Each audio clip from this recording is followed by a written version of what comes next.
Right, well, today's See You Next Thursday is a bit different from the usual. We have a special guest for you in the shape of Ed025, a man whose editing number is a quarter of his age, to talk about Everton.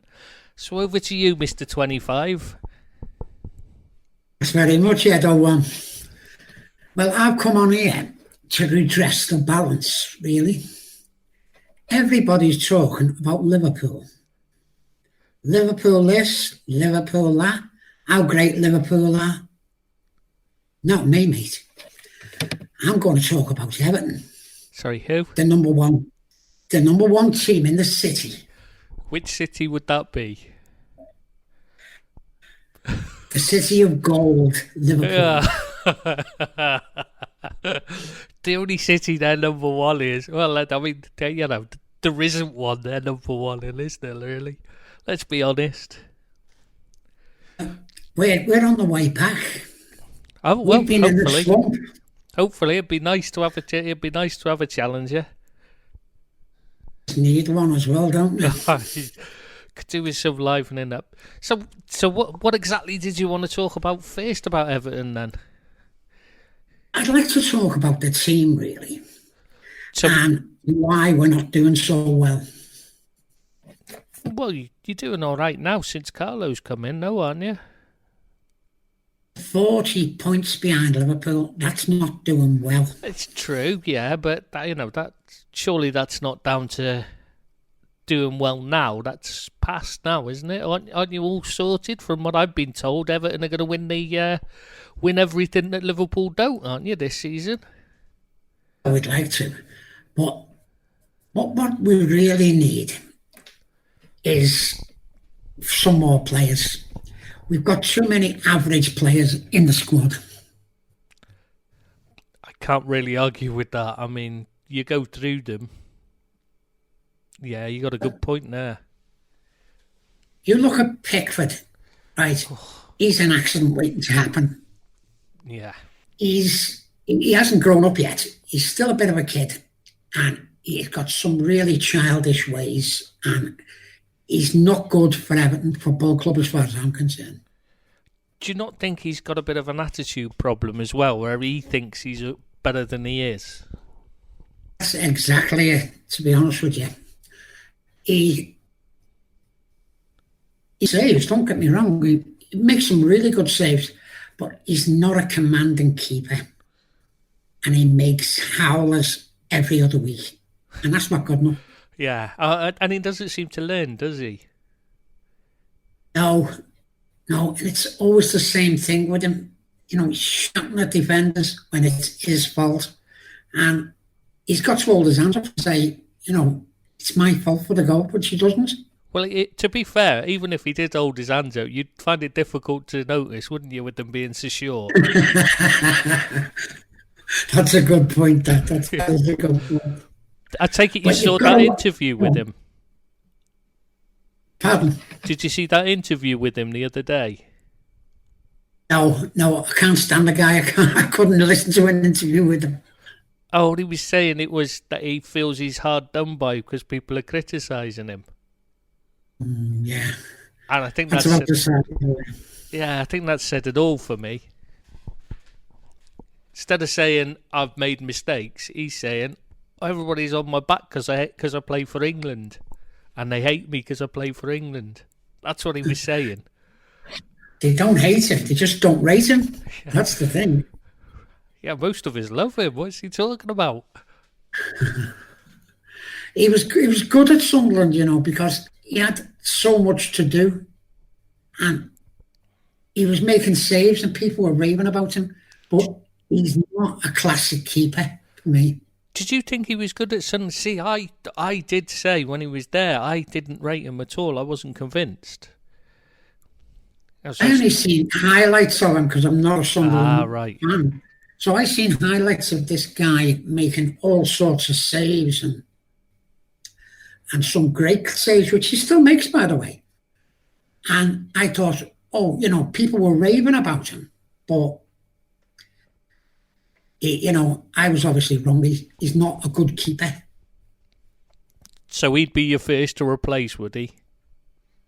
No, he would be the first. Would you keep him as backup? Yeah. And I think a bit of competition, if he had competition, would serve him well. Interesting. I would have thought with someone that arrogant, I think it might just not do, it.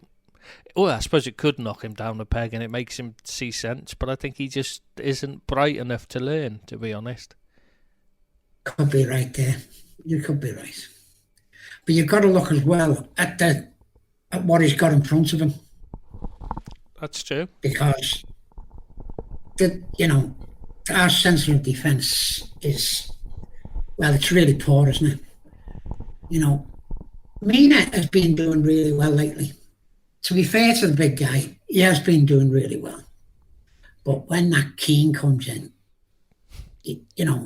what sort of player is he?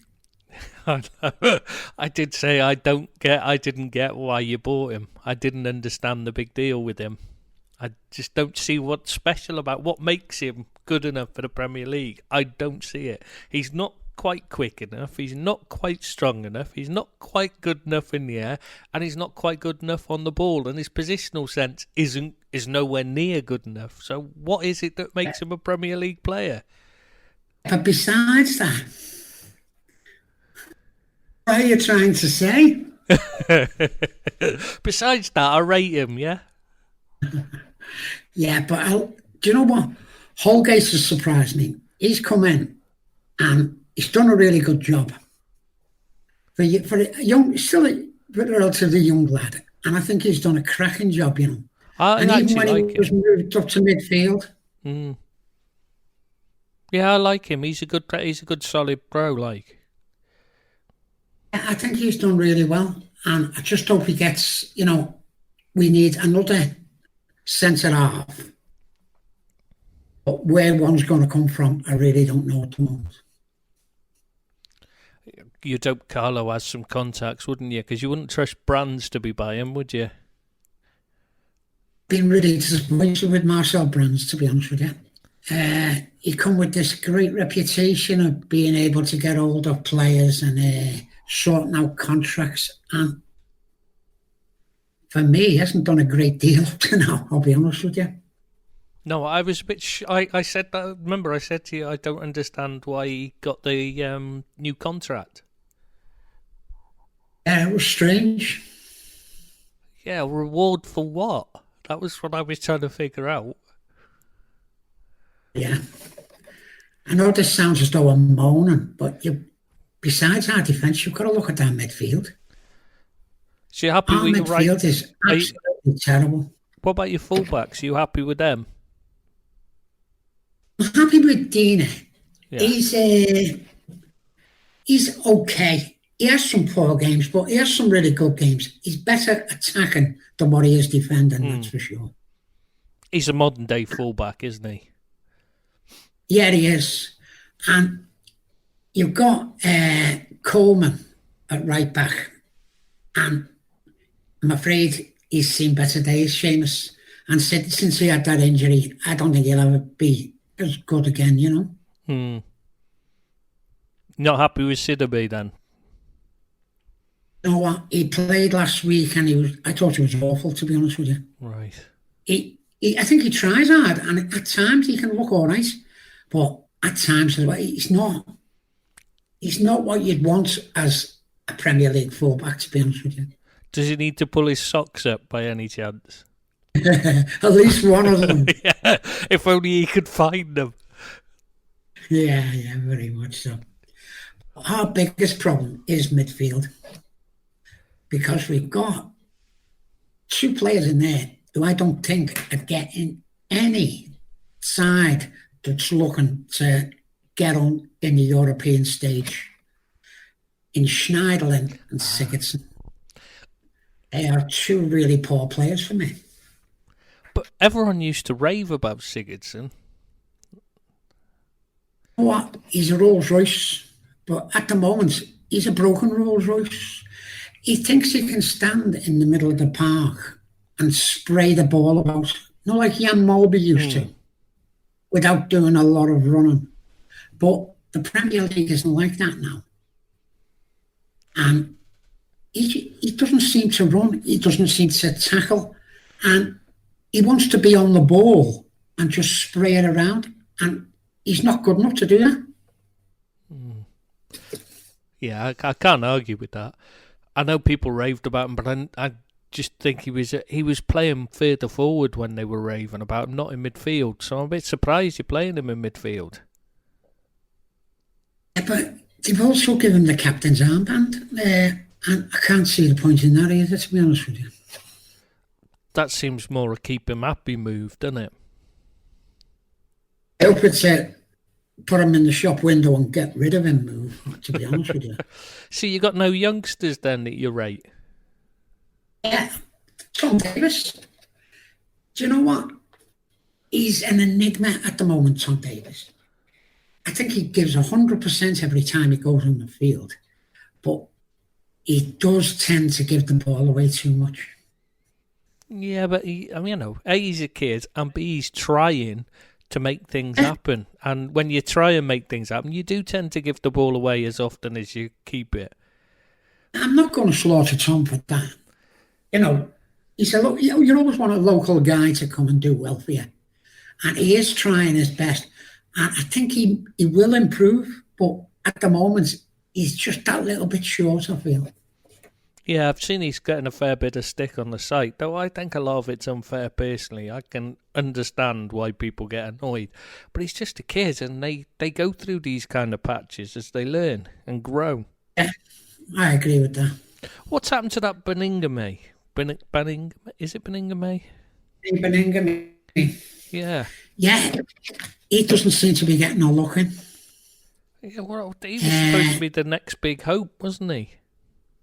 To be honest with you, you were talking about him being the next Ghana Gay. So massively overrated. No, I'd have to disagree with you there. I think he's a marvellous player, I really do, and he's doing marvellous for PSG, isn't he? Can't pass. I'm not being funny, but I could play his role for PSG. It's not difficult against the rest of the French teams. Let's not be silly. He can't. But seriously, he doesn't have to. It doesn't take a lot to play for PSG when you with the other 10 around you compared to the teams you're playing against. But he's massively overrated because I keep hearing Everton fans say he's better than Kante ever was, and I'm sorry, he's not even close to Kante. I love Kante, I'll be honest with you, but do you know what? I think he's a really good player, and I thought he'd done well for Everton. Yeah, I wouldn't argue that at all, but I wouldn't say I'm just talking massively overrated because they were comparing him to Kante, who was the best midfielder in the world at one point. If he was playing in his right position, he probably still would be. Yeah, I agree. Exactly. You can't. I just think to suggest he's better than him is just ridiculous. He's very good at what he does, but he's very limited. This guy, he can't pass, but his tackling's brilliant. Trouble is, he tries to do it too often, and he makes too many rash challenges, and he ends up giving away too many free kicks he shouldn't do, and puts you under pressure. That's why I think you're better off without him. When he's playing for PSG, it doesn't matter because they don't turn over the ball enough for it to matter. But when he's playing for you, he did. We're so short in midfield, though. We need Gomez back. I know you're not Gomez's biggest fan. No, but he's back soon, isn't he? Back in training now. Back in training, but that's not match fit, is it? To be honest with you, no, but he'll need games to get match fit. Of course he will, yeah. And that Gbamin, I'm not sure what's happening with him. He's injured again. Oh yeah, that Gamin, yeah, the new watch. That's what, I've got to hold my hands up. I think I jinxed him. That sounds about right. Well, at the start of the season, people were asking who was the player I was, the new signing I was most looking forward to see him play, and I picked him. It's like since then he's not played a bloody game. I did that honestly. I picked him, and the very next game he played, he gets injured and hasn't played since. I was like, well, that's just bloody typical, isn't it? Talking about young players, good young players. What about Calvert-Lewin? See, I've always liked him, but he just doesn't score enough, and he's never going to because he's not that type of player. He's not. I think he's improving. He's not a sniffer. He's not going to score 50 goals a season. He just isn't going to do it. But that's not what he's there to do. So I don't know. I like him. I think he's a very good player. He's the new Graham Sharp. That's what I'm saying. I don't think he's that good. I think he will. I think he'll start scoring regularly. And if he had someone with him, I think he'd be doing a lot better. Would you go with a 2 then up top, or like the way Liverpool play with 3? I'd go 2 up top. All day, 2 up front. Love partnerships, see. Yeah, but then you're leaving yourself weaker in midfield, aren't you? Is the only problem with that. And midfield is not something Everton's about, really, is it? Well, at the moment, I suppose, yeah. But, you don't want to be too weak. You're weakening a weak. If you're already weak there, you're weakening yourself even further. Maybe go back to 3. Back 3, I'd have that. But what 3 would you put at the back?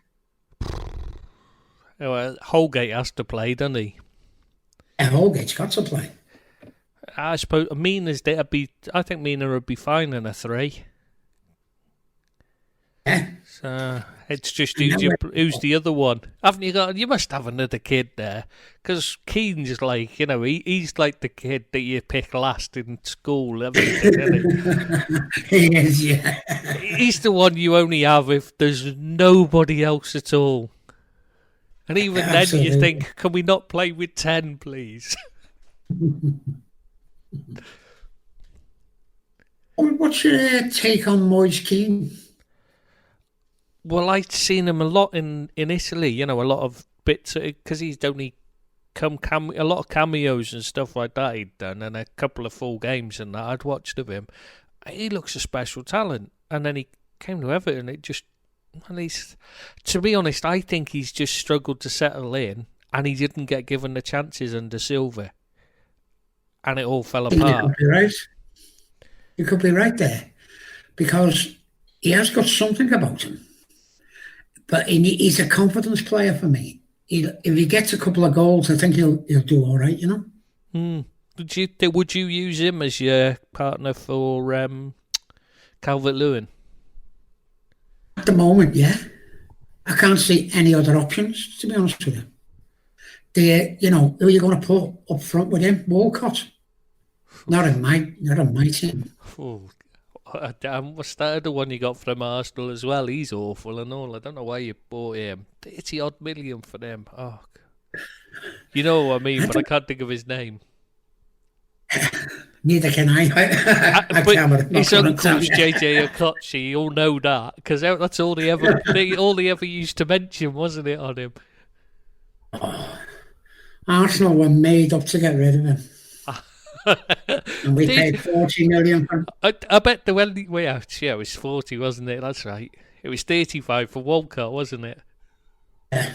Yeah, it was an extra 5. When they came in with that offer, they said they probably thought we're having to pay 40 million to get rid of him. So when you handed over the cheque, they were like, "Hang on, what's going on here?" It's the same people who done the United deal for Fred. That's what it was. Oh yeah. Oh, I know what his name is. Alex Iwobi. I remembered it.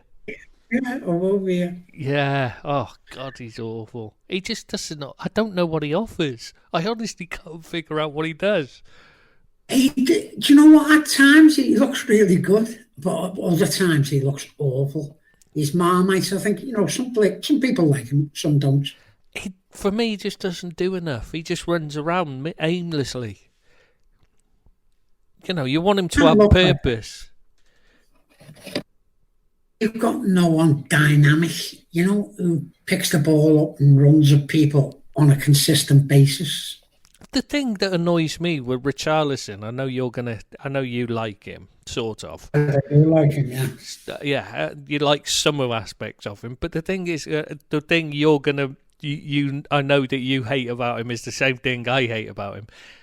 Is that he goes down? Yeah, he goes down far too easily. He goes down under him, Jack Grealish, Wilfred Zaha. They're just three of the that you just can't. You just stay on your feet. Yeah, but that can be frustrating. But the thing is, he could be the one that ticks up the ball and runs at people, couldn't he? A goal he scored last week was a marvellous goal. That was running at the fullback, cutting inside, putting the ball right in the corner. It was a very good goal, actually. Yeah, because he's strong as an ox as well when he wants to be. That's what's so frustrating is it's not like he's weak, So he isn't. Yeah. So why does he go down? Defensively. He tracks back and he runs all game, but then he falls over and spoils it all. And the thing that annoys me is he falls over it at the wrong times. It's not like he gives you an advantage when he does it. He does it when you don't want him to.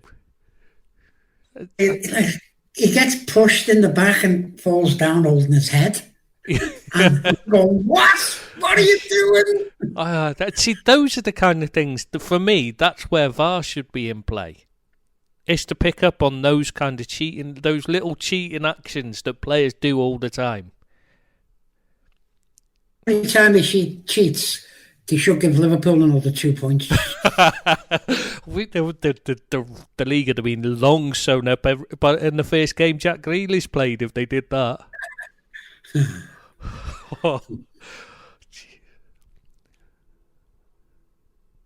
Enough about Everton's team. Let's talk about the club now. And the best person at our club, Speedo Mick. Ah, right. I was wondering where you were going with that one then.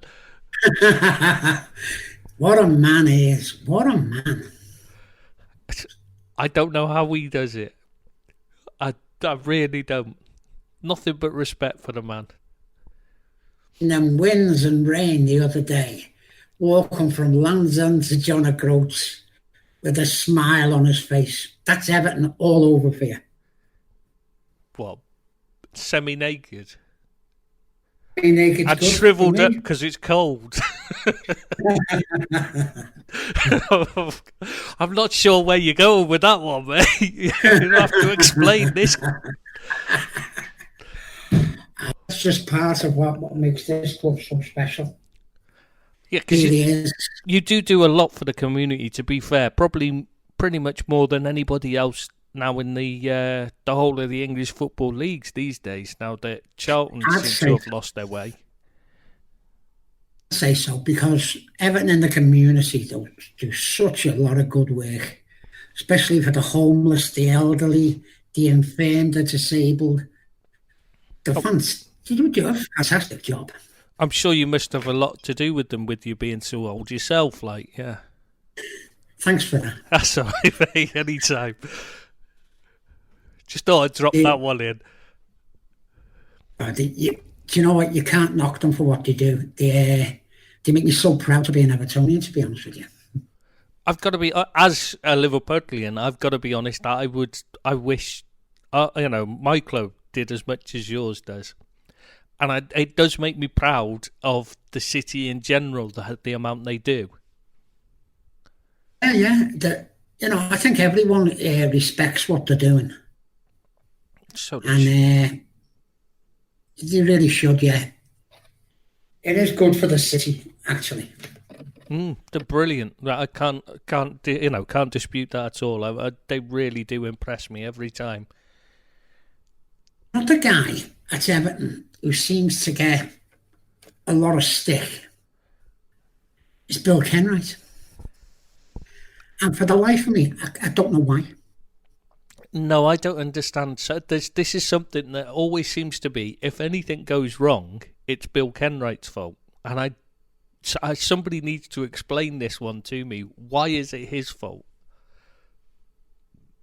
I really don't know. They all talk about these hidden millions, the Arteta millions, and finding money down his account.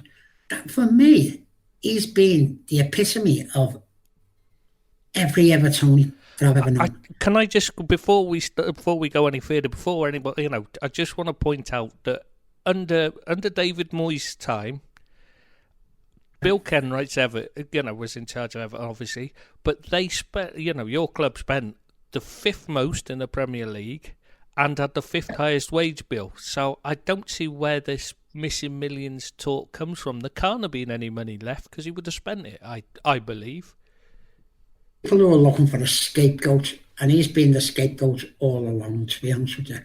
He saved us when Johnson was at the club. He put his house mortgaged his house to buy it. I just can't see where the Kenwright's hate comes from. I think he's a marvellous Evertonian.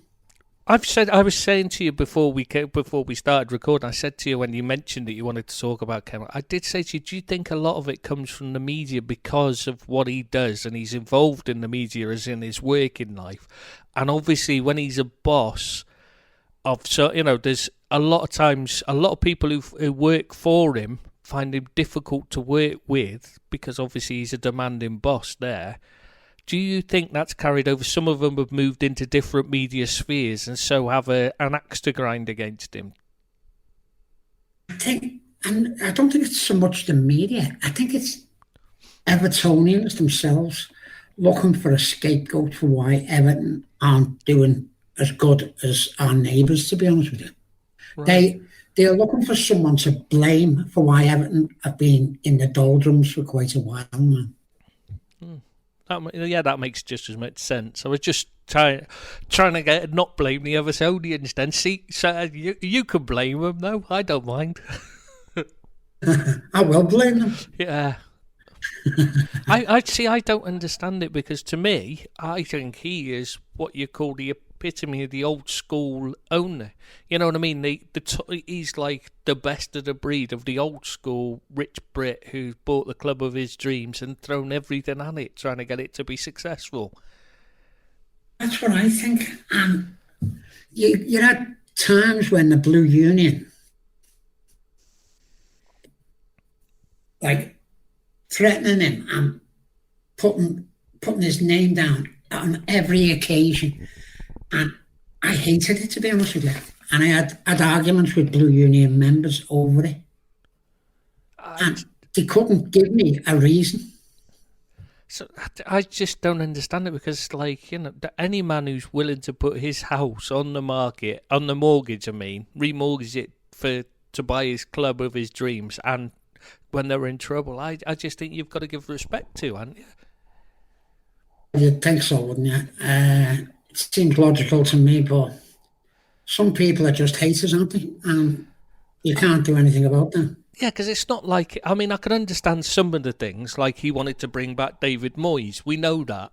And I could understand people being unhappy with that. But why? I don't understand the level of abuse he gets for that kind of thing. It was before the Moyes incident. It was... I didn't want Moyes back. No. But you weren't going to abuse Kenwright for it. He's a fan of his and probably a friend of his, but I didn't want Moyes back at the club. No, I'm not saying you should want, but the vitriol that was aimed in his direction for this suggestion, when you're just thinking, well, it's just his idea, He's not actually in charge anymore, so why is he being blamed if Moyes comes back? It's not his decision anymore. No, it's Farhad Mashiri's. And wow, do you possibly. know what? He's another one who's been getting quite a bit of stick. Do you mean he's done nothing but good for the club. Pardon? Usmanov, you mean, don't you? Not Mashiri. Oh, Mashiri's been getting some stick lately. No, it's Mashiri. It's not Mashiri in charge, let's be honest. It's never been Mashiri in charge. It's always been Usmanov's money, and it's always been Usmanov in charge, because Mashiri's not a rich man. He wasn't a wealthy man. He's just been given money from Usmanov that's suddenly been spent on Everton. It's amazing. I don't care where it comes from. Well, it was good enough for Arsenal, so why shouldn't it be good enough for Everton? But it was just a way of getting round the, the two club thing, wasn't it, originally? But he's supposed to have his own money, you know. I know you're saying it's just off money, but he's a billionaire in his own right. So there's been no evidence. Well, yeah, okay. Anyway, yeah, that's a different matter, isn't it? He's made some bad decisions though, or been advised to make some bad decisions. Yeah, because it's the advisors. They're paying handsomely. Because you're paying a lot of money to advisors, aren't you? You really are, yeah. And it's not good because we're struggling now with the FFP, and that's going to stop us moving forward at the moment. Surely the advice should be get a good director of football in and let him make the decisions. That was supposed to be Marcel Brands, wasn't it? Yeah, but you know, and then if he's not working, get him out. What more advice do you need than that? The advisors obviously said keep him. Yeah, I mean, what I mean is when you're paying an advisor a lot of money, but why are you still paying the advisor a lot of money? Surely the advice should have been just get in like the director of football, Marcel Brands or whoever, and if he works, keep him. If he, let him run it. If it doesn't work, get rid of him and get another one until you get the right one who does it. And that should be all the advice they need, surely. Yeah, I can see that. But what's happening now should be different with Carlo Ancelotti there. Why do you think that? Hopefully, he'll have more input than what Silva did on players coming in, hopefully. So you're one of those that's made up with Carlo Ancelotti despite his recent record? I'm made up with Ancelotti. Really? I don't think he could not be, because he's a proven world-class manager. Not in the last few years. He's got the CV that says everything. Yeah, his CV in recent years says he ruins teams. He takes over the top team and turns them into a struggling team. And I know partly that's down to his son, but just saying. Yeah. You've got his son as well, remember? I know, but to be honest with you, what he brings, we can deal with his son. What he brings is top players and makes clubs better again. Well, he didn't make Bayern better, and he didn't make Napoli better. I don't know. It's debatable whether he made Napoli better. Napoli was second in challenge with just missed out. Remember, they just missed out on the final day on winning the title. And after he took over, they were struggling. They weren't even going to make the Champions League under Ancelotti. I think that was more to do with the owners than what it was to do with Ancelotti. I don't see how the owner affected it. The owner stepped in because they were playing so badly. Remember, he came. That was when all the protests happened. I think it was harshly done, but what I can see of it, but really? Everyone has their own opinion, I suppose. Really? I don't see that. They were terrible under Ancelotti. They just went backwards at a rate of knots. I seen them play against Liverpool, and I thought they were marvellous against Liverpool. A few teams who give you a bit of a pasting, to be honest with you. They beat us, but that was it. They weren't really. I don't think they were that marvellous. They played the game, but you can't. That's not how you judge a team, in my opinion. You judge a team over 30 games or so, not over one game, because players can turn it on for one game, a big game like that when it matters. You're playing against the European champions. A manager doesn't matter. The players can get themselves up. They don't need motivation. They don't. They'll play out of their skin. And Koulibaly had the game of his life that night. Yeah. Are you not a big fan of Ancelotti?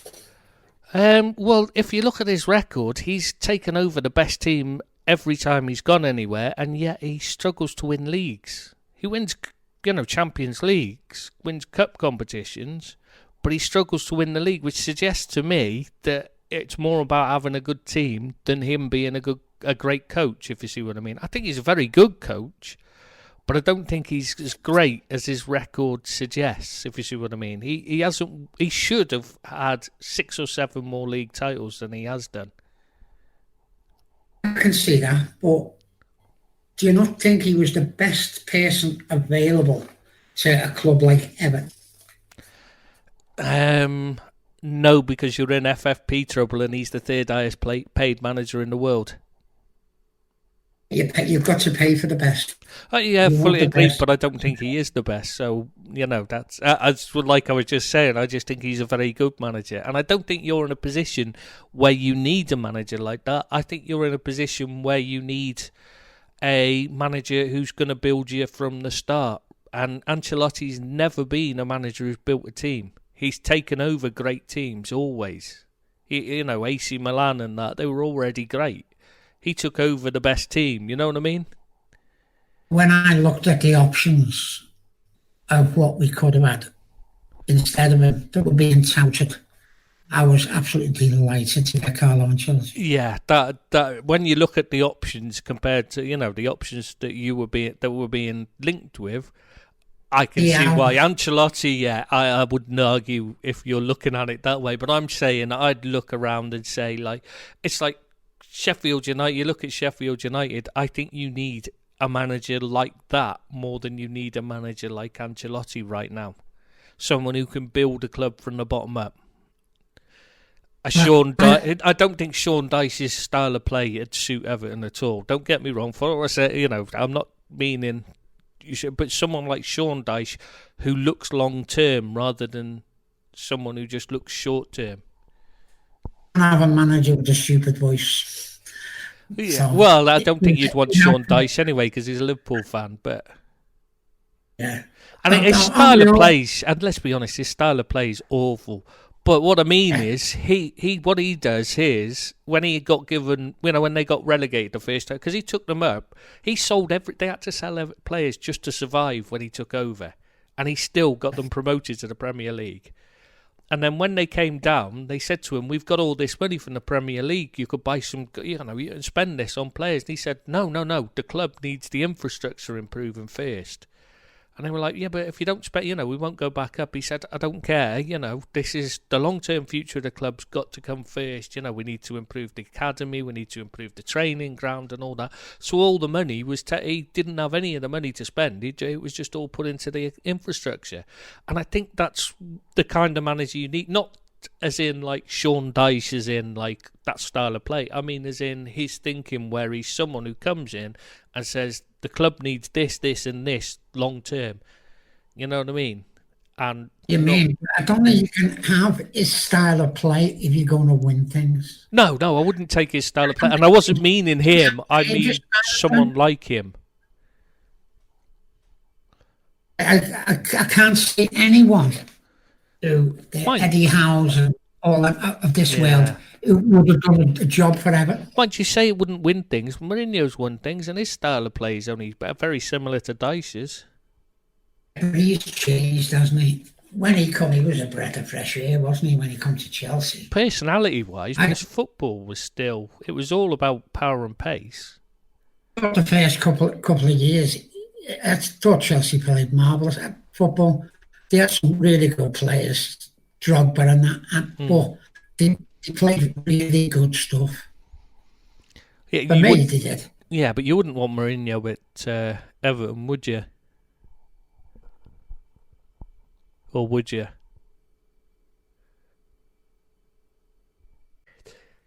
So, would you take Mourinho for Everton? No, absolutely not. I don't like the new Mourinho. No.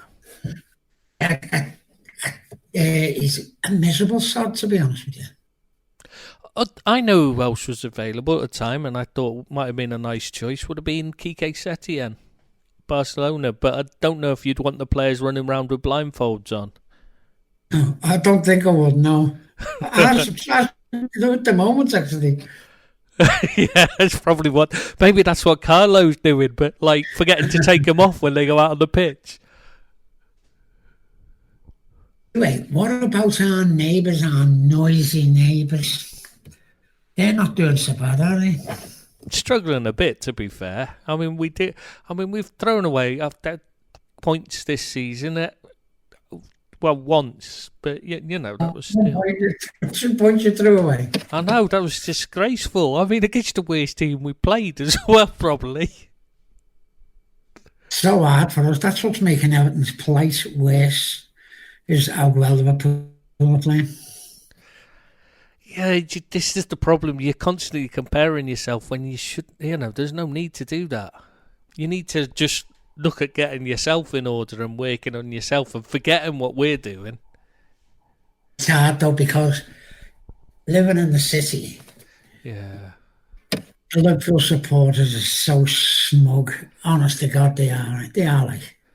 Well, I can't argue with that. I would be as well, because having put up with my auntie and my cousins for so long, constantly in my ear every time we fail to win. Oh, it's time to give it back. Like, you know what I mean?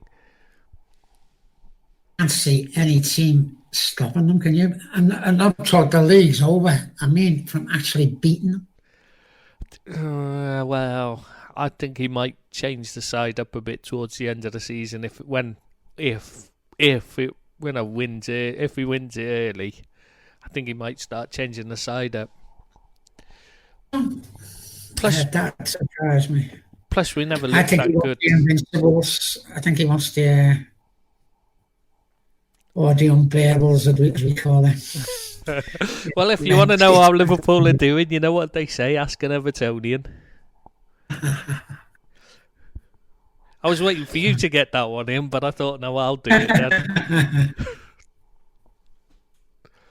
They are doing well. And you know what surprised me? Never been a big fan of Jordan Henderson, but the guy's growing on me. I think, to be honest, he's because he doesn't run like the way everybody else does. He looks funny when he runs. And I think that's, it does. For visual, we are affected by what we see. Sticks in our head, doesn't it? If you see what I mean. Yeah. If a player moves like he's silky in that, we tend to rate him higher than his actual ability a lot of the time. I can see that. And Henderson doesn't.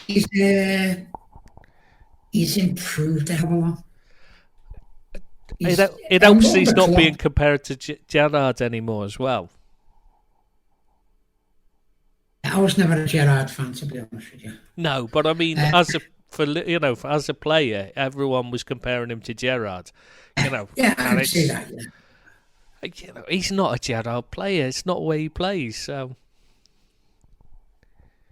he surprised me. I think he'll get player of the season, to be honest with you. I hope so, because he fully deserves it. I wouldn't deny him. Bloody hell. Good job I'm sat down. Oh. I think I might have just got a bit funny then. I thought I heard you say Jordan Henderson deserves player of the year. He does, doesn't he? I've been one of his biggest critics. But I hold my hands up and say, fair play to the guy. I think he's worked hard.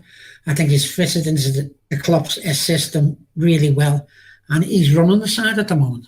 And I can't say no higher praise than that for the guy. No, when you're running the top team in Europe, you can't really argue with it, can you? You can't, no. So, have you got anyone that compares, that you could say in the future would... that if you were looking at the Liverpool team, is there anybody in that Everton squad that you think would fit in? Would get in the Liverpool side right now? Possibly Richarlison. Who would he replace? Would he replace? Maybe Firmino. Bobby Firmino. Really? No. Yeah, everyone thinks Bobby Firmino's fantastic. I'm not his biggest fan. Oh no, he's the key to the way we play. I know you're not his biggest fan, and I know sometimes you look at him and you think what he does when he's on the ball isn't always perfect, but it's the way he moves off the ball. Just remember one thing: what Johan Cruyff said. a player only has the ball an average of 3 minutes in the 90 minutes. They only have the ball under their control.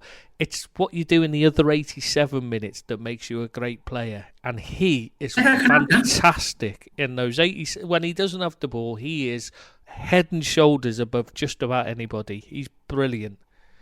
I like him as a player. He does go missing at times, though. And I know you're saying it's the way he does off the ball. But for me, he goes missing in games quite a few times, actually. But, I'm not saying he's not a good player, because he is. But the only way I could fit a player of Everton into the Liverpool side would be Richarlison. And he'd either, if Mane left, replace him on the left, or if... Don't say things like that. Oh, maybe replace him, right? You're going to give me nightmares saying things like that. Can't be having that. Who, Richarlison? Yeah, he is a good player. I know he's got his antics and all that, but he's still only young. But he is a very good player. The ability's there, but he's got to get his head sorted, hasn't he? Yeah. Hanging around with Neymar has done no favours. Because he's just a disgrace of a footballer. But he worships Neymar. I was reading the thing. He's very much, that's his hero and that's who he aims to be like. And that worries me. Oh, yeah. It's like, God, of all the players you could pick, please not him. Do you know Everton's biggest problem is going to be getting these players off the wage bill? Who's going to take them? You'd have to get, well... I mean, who's going to give the likes of Sigurdsson and Schneiderlin £100,000 a week? They're not going to. No, but if their contracts must be up soon, surely. I think they both got another 2 or 3 years each. Oh Jesus, that's scary. So let's say you're the manager now. You're the one choosing the players and that now. What kind of... Because obviously you need to have a policy to look at. It's like Man United have gone young and British. And that's why they ended up with Slabhead, because they couldn't find a decent British defender. So they bought him instead. But, would you go down that route? Or would you just... especially knowing that we might have changes with the Brexit thing and all that, we might end up with, and there's homegrown limitations and that. Would you go down that route, or would you look abroad still for the cheaper? Still look abroad. Yeah. Well, it's a better quality of player. Mm-hmm. And fill up the spaces through the youth academy then. Would you? I was just wondering, because you've got like the Holgates and Calvert-Lewin, people like that you've picked up cheap from the UK. I'm doing this, yeah. Would you not want to carry on down that route a bit further? I do like. I love the academy. I love the Everton Academy, them coming through. We all love to see that. But you've got to have good players around them. You can only have so many of them in your side of the homegrown talents. Yeah. Like everyone's reading about this Jadon Sancho now, and to be honest, they're talking 150 million for him. No. 200 million, because his agent wants £50 million paid. Yeah, I heard that, yeah. £50 million for an agent's fee. Yeah, maybe one of them jobs.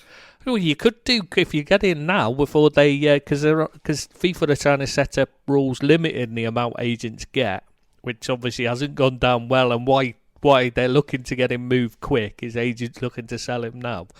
If you get in quick, like you can do. I mean, it only takes. It's very easy to do. One of my pet hates is agents. I think they've ruined the game. I really do. Yeah. Taking all the money out the game. There are some decent ones out there. I mean, I know a few really good ones, but yeah, there's especially once they FIFA deregulated it, and that made a real mess of things. Yeah, they're getting as much as the players. Like Mino Raiola, when he got how much did he get? 22 million on the sale of Pogba. That's an amazing amount of money, isn't it? Yeah, and this Jadon Sancho move, 50 million. I mean, things like that. It's just ridiculous. That money should be going into grassroots football for me. Trying to improve the national side. Yeah, well, yeah, anything. No, but it shouldn't be going in an agent's pocket. There's no need for it. So you should have 10%. Have your 10% or your 15%, whatever it is. Hello. Oh, God. Here's Ed's 666. Oh, no. Oh, we'll have to stop talking about him now. Ed with the 3 sixes. Oh, God. So is that an Aberdeen fella? Don't worry, we haven't been talking about you, honest. How you doing, guy? How you doing, Billy? I'm doing good, thanks. How yourself? Not bad, mate. Not bad. What's going on? Where are we? No, we talking, Everton. Yeah, we've finished now. Now you've come on. This is crazy, man. I couldn't believe you up before. And now it's perfect. Yeah, I figured out what the problem was. You? Yeah, VPN. I needed the VPN back on.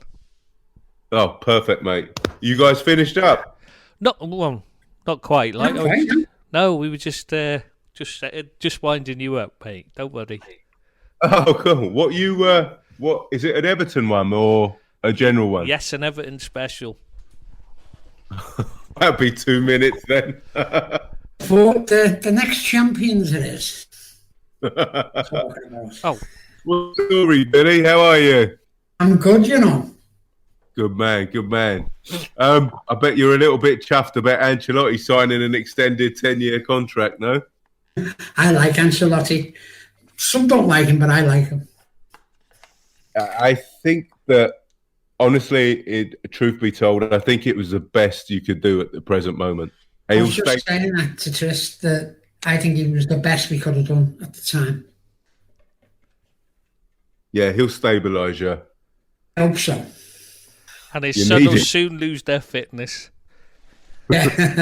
What fitness? The important question is, the one that everybody seems to be missing is, what's happened to Howard Kendall's watch?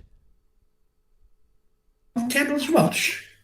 Didn't you hear every single it was like literally every 5 minutes during a game Everton were playing when Ferguson was in charge. Duncan Ferguson, obviously, not Alex, before people get confused.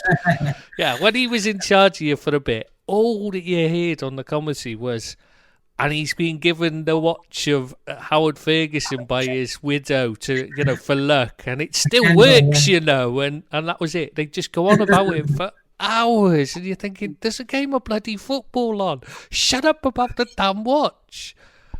Done well, Ferguson. Seriously underrated manager, that Wilkinson. Who? Wilkinson. I thought he was seriously underrated. Kendall. We're talking about Howard Kendall. Not Howard Wilkinson. Oh my God, what am I talking about?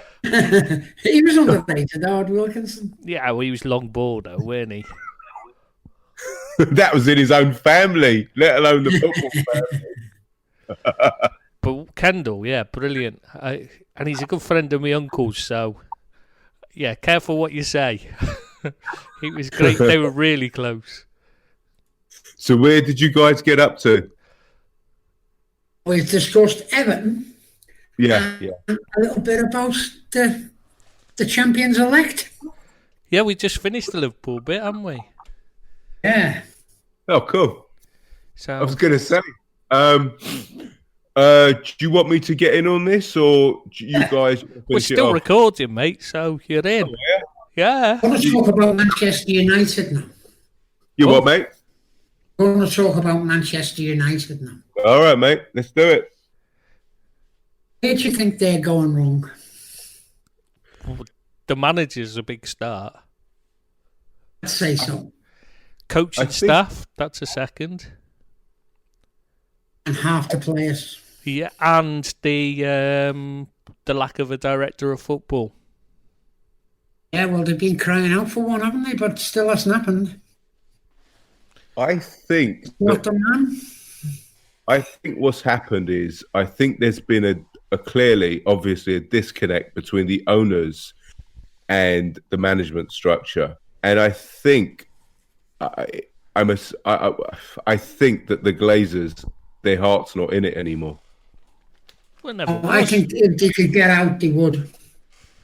Yeah, I think that there's going to be some type of exit strategy within 2 or 3 years, and I think what you're seeing now is probably the beginning of it. Can I just point something out here before you go? Like, this isn't something this isn't new. This is what they've been trying to do for a while. The original plan was to sell on the stock market in, I think it was Hong Kong, if I remember correctly, a while ago. This was the plan, but it just never happened. And then obviously the dad died anyway. So, right. Yeah, so it's kind of been, all plans are put on hold. They had to sort out, the kids taking over and all that, who does what and all these kind of things. So I'd assume the plan still is eventually to sell bits, sell it gradually off on the stock market and, just take a massive profit because obviously the club's paid for it all itself. They're going backwards, aren't they? They're not progressing at all as a football club, are they? No, not in the slightest. But they have had success. I mean, they've had unparalleled success. Yeah, they have been a brilliant side. They have been a brilliant side, but now they're not. Yeah, but that's natural. Nobody's going to dominate for 30, 40 years. I mean, you're going to get the peaks and troughs. I mean, regardless of what you say, they've leveraged it, etc. They've had phenomenal success, and I think for people to just turn their back on them now, I think it's a bit glib. I think it's a bit. They should give. I mean, I don't know what their situation is now, whether they want to sell, whether they don't want to sell, but they need to. I mean, they need some support, I think. I think they've got a lot of players who are not Man United standard. It's definitely, they've got to start from the bottom, and whether they've got the heart to do that, whether they're going to put the money into the club to do that, it's got to be branch and roots. They've situation. spent $1 billion. They've spent a lot of money. I mean, it's not their fault that the people that, I suppose it is their fault the people they employ are wasting the money, but they've made some really, really diabolical decisions when it comes to hiring, especially managers and the executives. I can't disagree with that. They've allowed themselves to get pressured by the fans too easily. The fans are really on the case now over Ole Gunnar Solskjaer, aren't they? Yeah, I think it went wrong with David Gill leaving. I think that was hugely wrong. I mean, how could you have a situation? I mean, where you've got your two top men leaving at the same time, even though a year in advance it's happening. I mean, why not ask one to hang on a year, or bring in somebody to train with David Gill for a year, to learn exactly what he does and how, Ed Woodward or whoever they're going to bring in to take his role. Why not have him in a year early to work with Gill and find out exactly what he does and how things work? Whose fault was that? The club in general. I don't know who made the decision. I'm assuming that's the Glazers. I mean, they knew Gill was going and they knew Ferguson was going. They had plenty of time to sort something out. Yeah, but shouldn't it be on Gill to say, look, for the benefit of the club, I'm leaving. You need to appoint somebody quick, or I train somebody. He done that with Moyes, didn't he? Ferguson put Moyes forward and thought Moyes was the best thing since sliced bread to take over. Yeah, he had way too much power at that club. It was ridiculous, the amount of power he had, and it wasn't for him to appoint the next manager. It wasn't, but he did have a big say in who got the manager's job. Do you think having him around still is causing problems there? Because I do. I think it's like, because when Busby went, he carried on, he got a director's role in that, and they got relegated not long afterwards, a few years later. because he was always there interfering, looking over the shoulder of the manager. And I think Ferguson's the same now. He can't step back and just sit quietly in the corner, can he, and let everyone else make the decisions. I just can't see it. He's just not that type of person.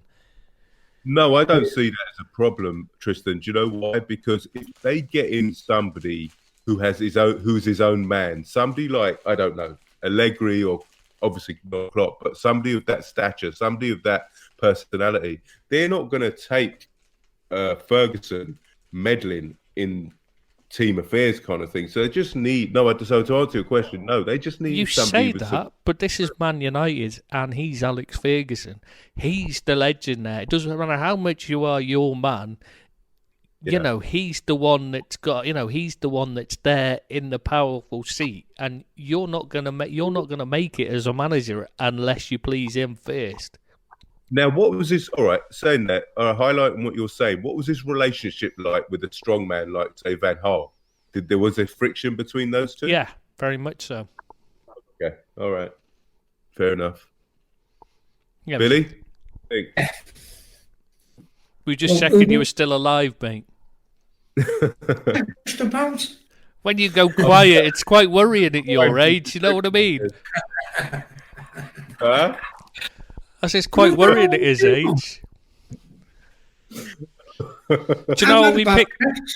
Hey, wait up, mate. I'm on Amazon Prime. I'm sending you a defibrillator. It'll be there within 2 hours. Yeah, just don't go yet. Hang on.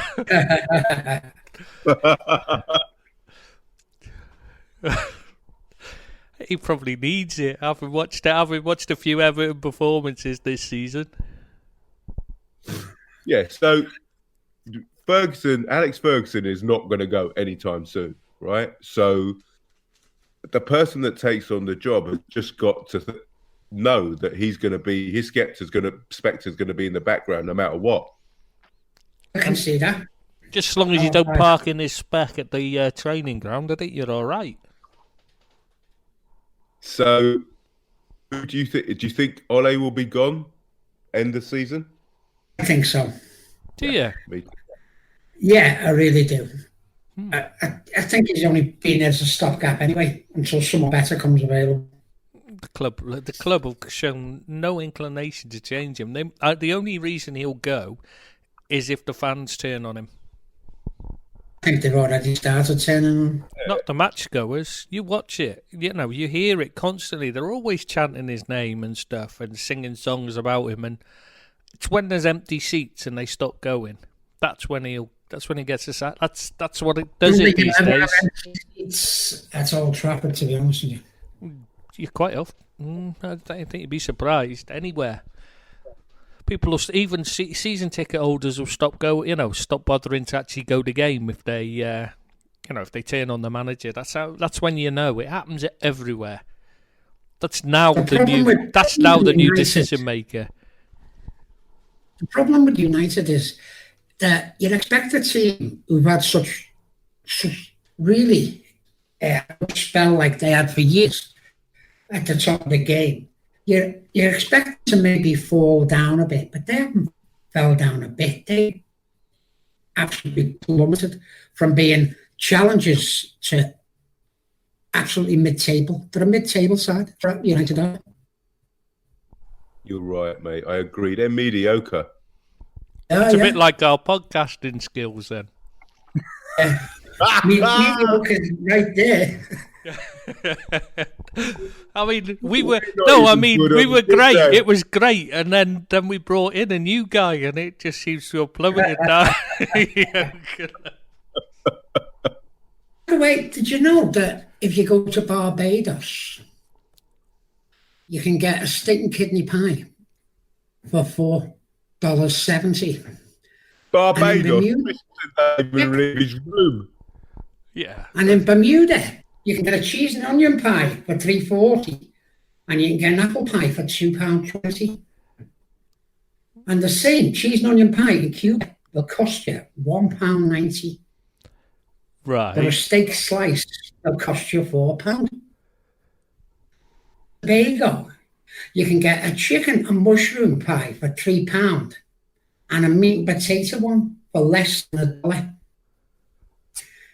And the reason I'm telling you that is that is the Pirates of the Caribbean. Oh, for God's... Oh, your joke's worse than his. Oh, I can't believe you just sat and listened to that. I thought you were going to do something about about how much they cost at Everton, the pies, in comparison. Do you ever remember that Chelsea thing that went, somebody took a photograph and put it online, it went the Chelsea sandwiches, and they were like 20 grand. 20 grand? Yeah, don't you remember? It was something like, was it 20? I think it was 4 grand or something for a sandwich. It was it was in the, in the, like, in the top end bit, like. Seems a bit costly to me, doesn't it? Yeah, it was a proper price list, though, a legitimate price list, and it was real as well. It was like thousands of pounds for a sandwich. Like, what the? There's only Ed2 who could afford that, I think. Well, I think that's who it was for, to be honest. I appreciate the joke, Billy, anyway. Did you? Cheers. No worries. Have you heard his jokes, Bill? I wouldn't be getting too excited by his recommendation, to be honest. So what do you reckon, lads? Pochettino at United at the end of the season? It's United. Yeah, Posh at United? Maybe. I think he's gone, regardless of the attendances or whatever. Dwindling or not dwindling, I think he's done. At the end of the season, you can have a new man come in. You can't give Ole £200 million to spend in the summer. You just can't. It can if it's not mine. I don't mind then. They're quite welcome to give them as much as they want, so long as I'm not contributing. Sancho. What's that, Bill? I think United will get Sancho. At 200 million? I can't see it. I was reading on the site today, the Ed002 was saying that a lot of clubs have been put off by the fee, not just the transfer fee, but the 50 million. Yeah. 50 million, that's amazing, isn't it? Is he that good? We're in the wrong game I don't think he is. What I've seen of him.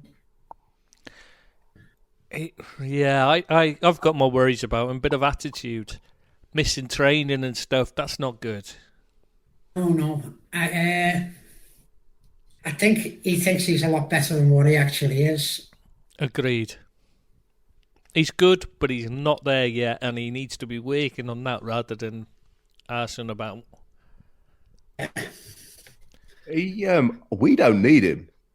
I mean, why would you want to replace him for Salah? I don't understand. What about Everton? Would you take him there? Seriously, Bill? Yeah, I'd love him, yeah. So after saying he's not that good, but you'd love him at Everton? He's not as good as he is. Just ask if Everton would take Sancho.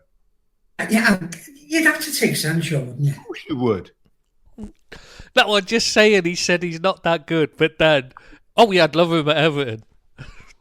So because he'd be the greatest player in the world if he was at Everton. Is that what you're saying? He's not great, but he's still the best player that we have. I know. I was just.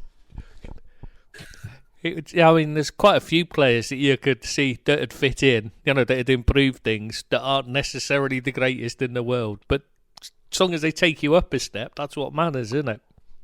Yeah. We'd love a couple of them players. Yeah.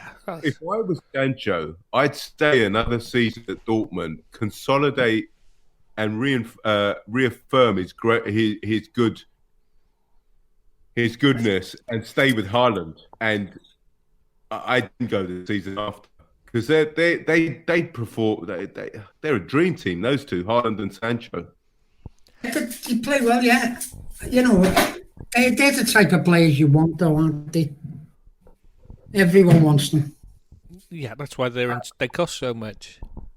To be honest with you, I'm not going to lie. I didn't think Haaland would have such a impact as he did at Dortmund. Oh my God, ridiculous! Is he really that outstanding yet? that he deserves to, is it that he's that good, or is he just coming at the right time? The Bundesliga ain't a pony league. The Austrian league, yes, but the Bundesliga isn't. No, I'm not saying that. I'm saying, is he just stepped into the right club at the right time to fit in? Because Dortmund are all out attack and can't defend. Very good attacking side. And you say the Bundesliga ain't pony, but it ain't at its strongest. It's at its, it's not at its best at the moment. Bayern aren't playing that well. None of the others are playing. RB Leipzig are probably the best team in it at the moment. And they're second. Yeah, exactly. But what I'm saying is that's the low. So that it's not like it's at the highest it's ever been. It's not like it was when before Pep moved in and took over from Ottmar Hitzfeld, when the Bundesliga was fantastic at that point. Yeah. So. Has he just lucked into the right time? Because it suits him. They're all out of attack, so and he's getting lots of chances. Can he maintain it is what I'm asking, I think. I think so, yes. And I think he can do it. He can transfer those skills into the Premiership as well. I really do. And I think he'd be a massive hit in Italy maybe as well. I think he's that good. What about you, Bill? Do you? I like him. I don't think he's the best player.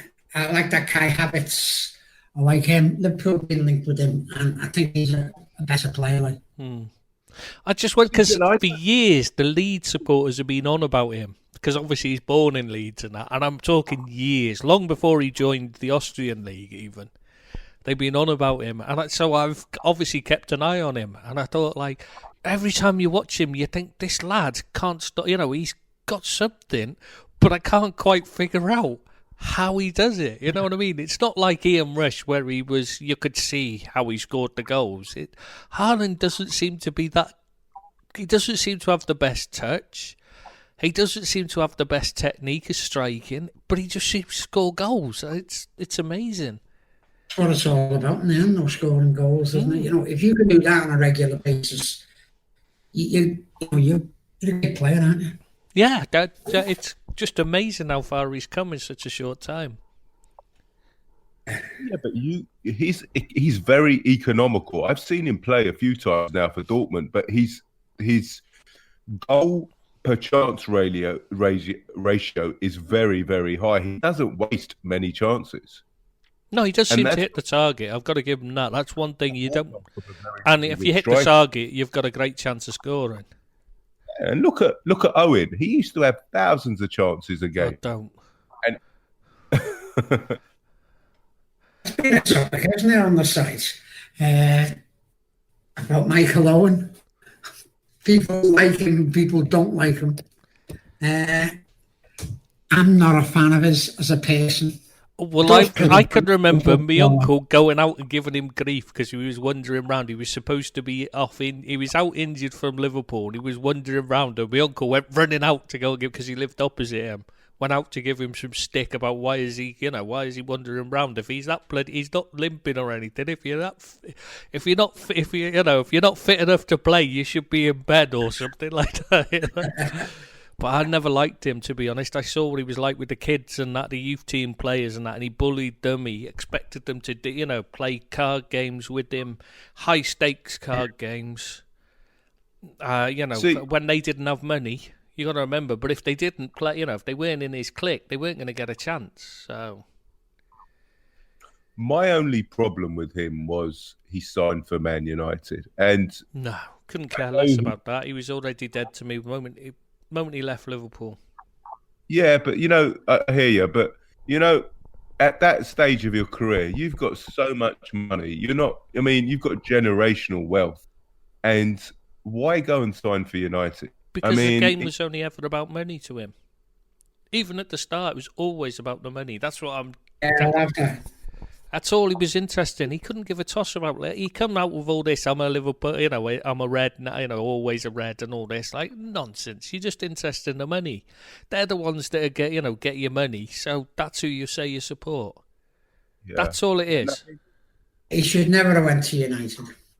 No, I totally agree. And the thing is, I don't care where you go to and, how much money you earn. That doesn't bother me. But,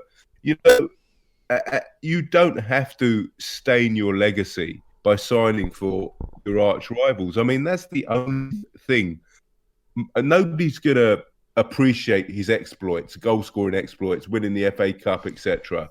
And all they're gonna think about is he signed for United, and it's just tarnished his legacy and left a bit of time. Did, yeah, very much so. It's strange because there's very few players that can sign for a rival team ever anywhere in the world. You talk about, can sign for the biggest rivals and get away with it. There's very few players that can do that.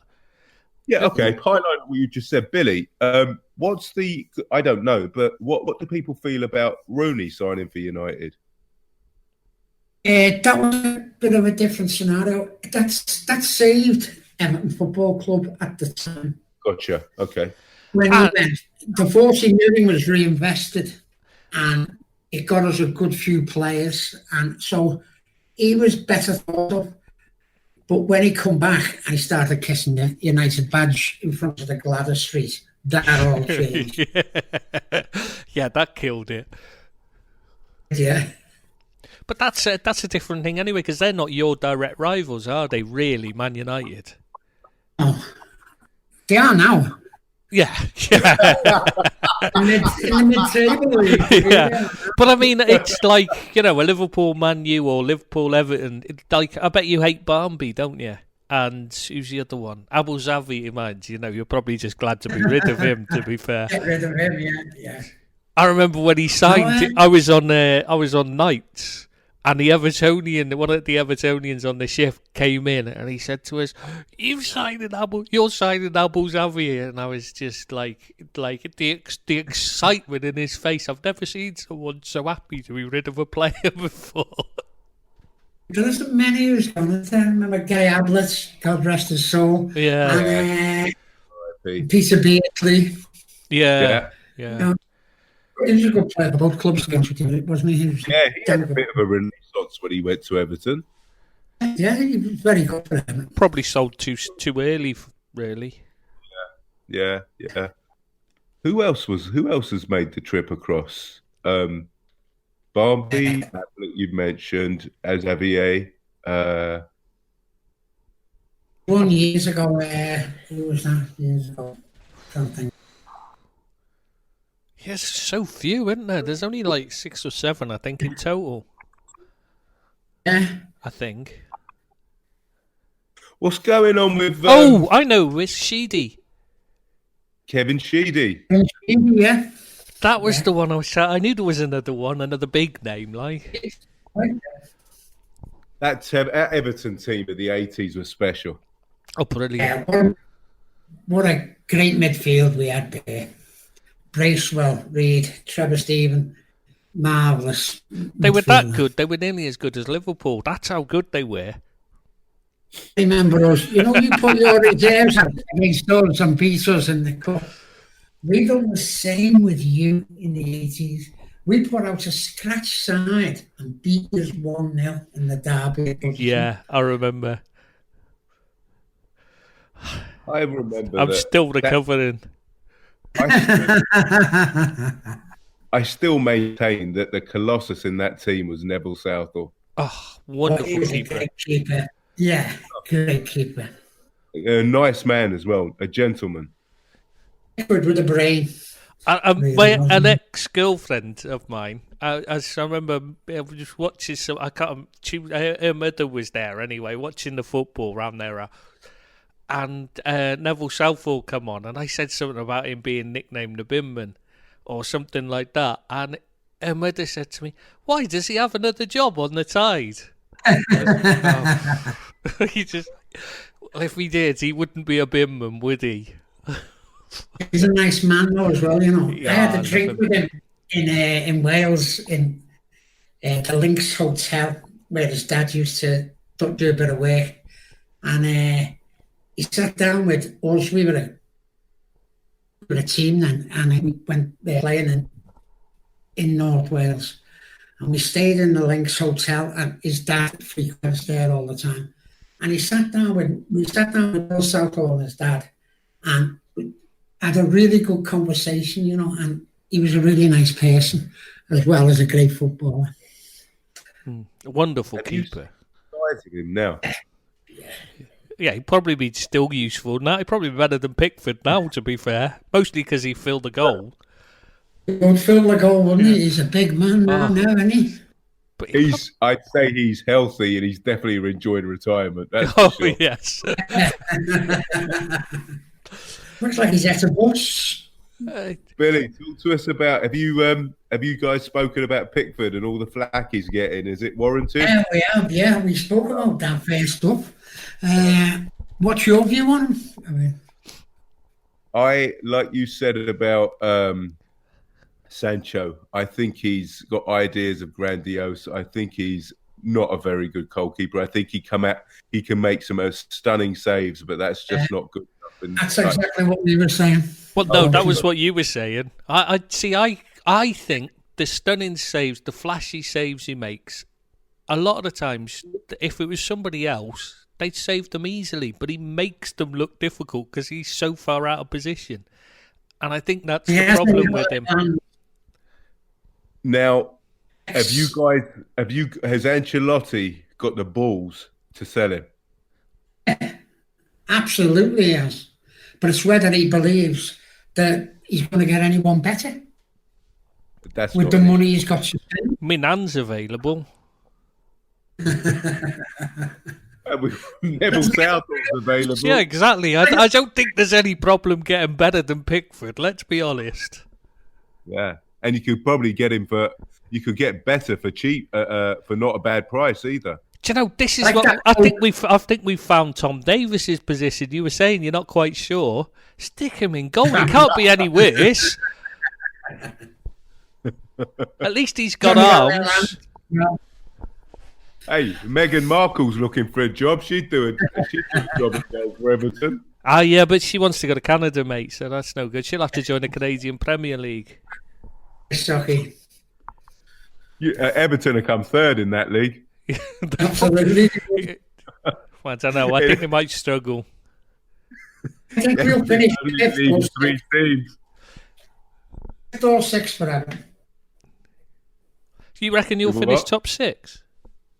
I think we'll finish top six. Because all the teams are taking points off each other. Yeah, if you can go on a run of 4 or 5 games, we will. No one's taking points of Liverpool, mate. Yeah. No, I was just having a look at the table now. I was just thinking, I actually think I can't argue with that at all. It's only Wolves I could see as a danger to you, really. Sheffield United, I think, will do all right. But like I said to you earlier, I fancy Leicester to drop down. It's just whether you can catch them. As good as what people think being said now. I did say to you at the start of the season, I thought they were in a false position. Yeah. Sorry, Billy, what did you say? I didn't get that. Leicester aren't as good as what people have been saying now. Ah, gotcha. They're not that good a side for me. They've done really well. I think they punched above the weight. But I don't think that you've got the squad to actually keep it going. Yeah. It's always the same. And they've run out. I think they've run out of steam as well. It's the Brendan Rodgers effect. It's the Brendan Rodgers effect. He has a good run early on, but when things start going wrong, he blames everyone else, and that doesn't fix problems.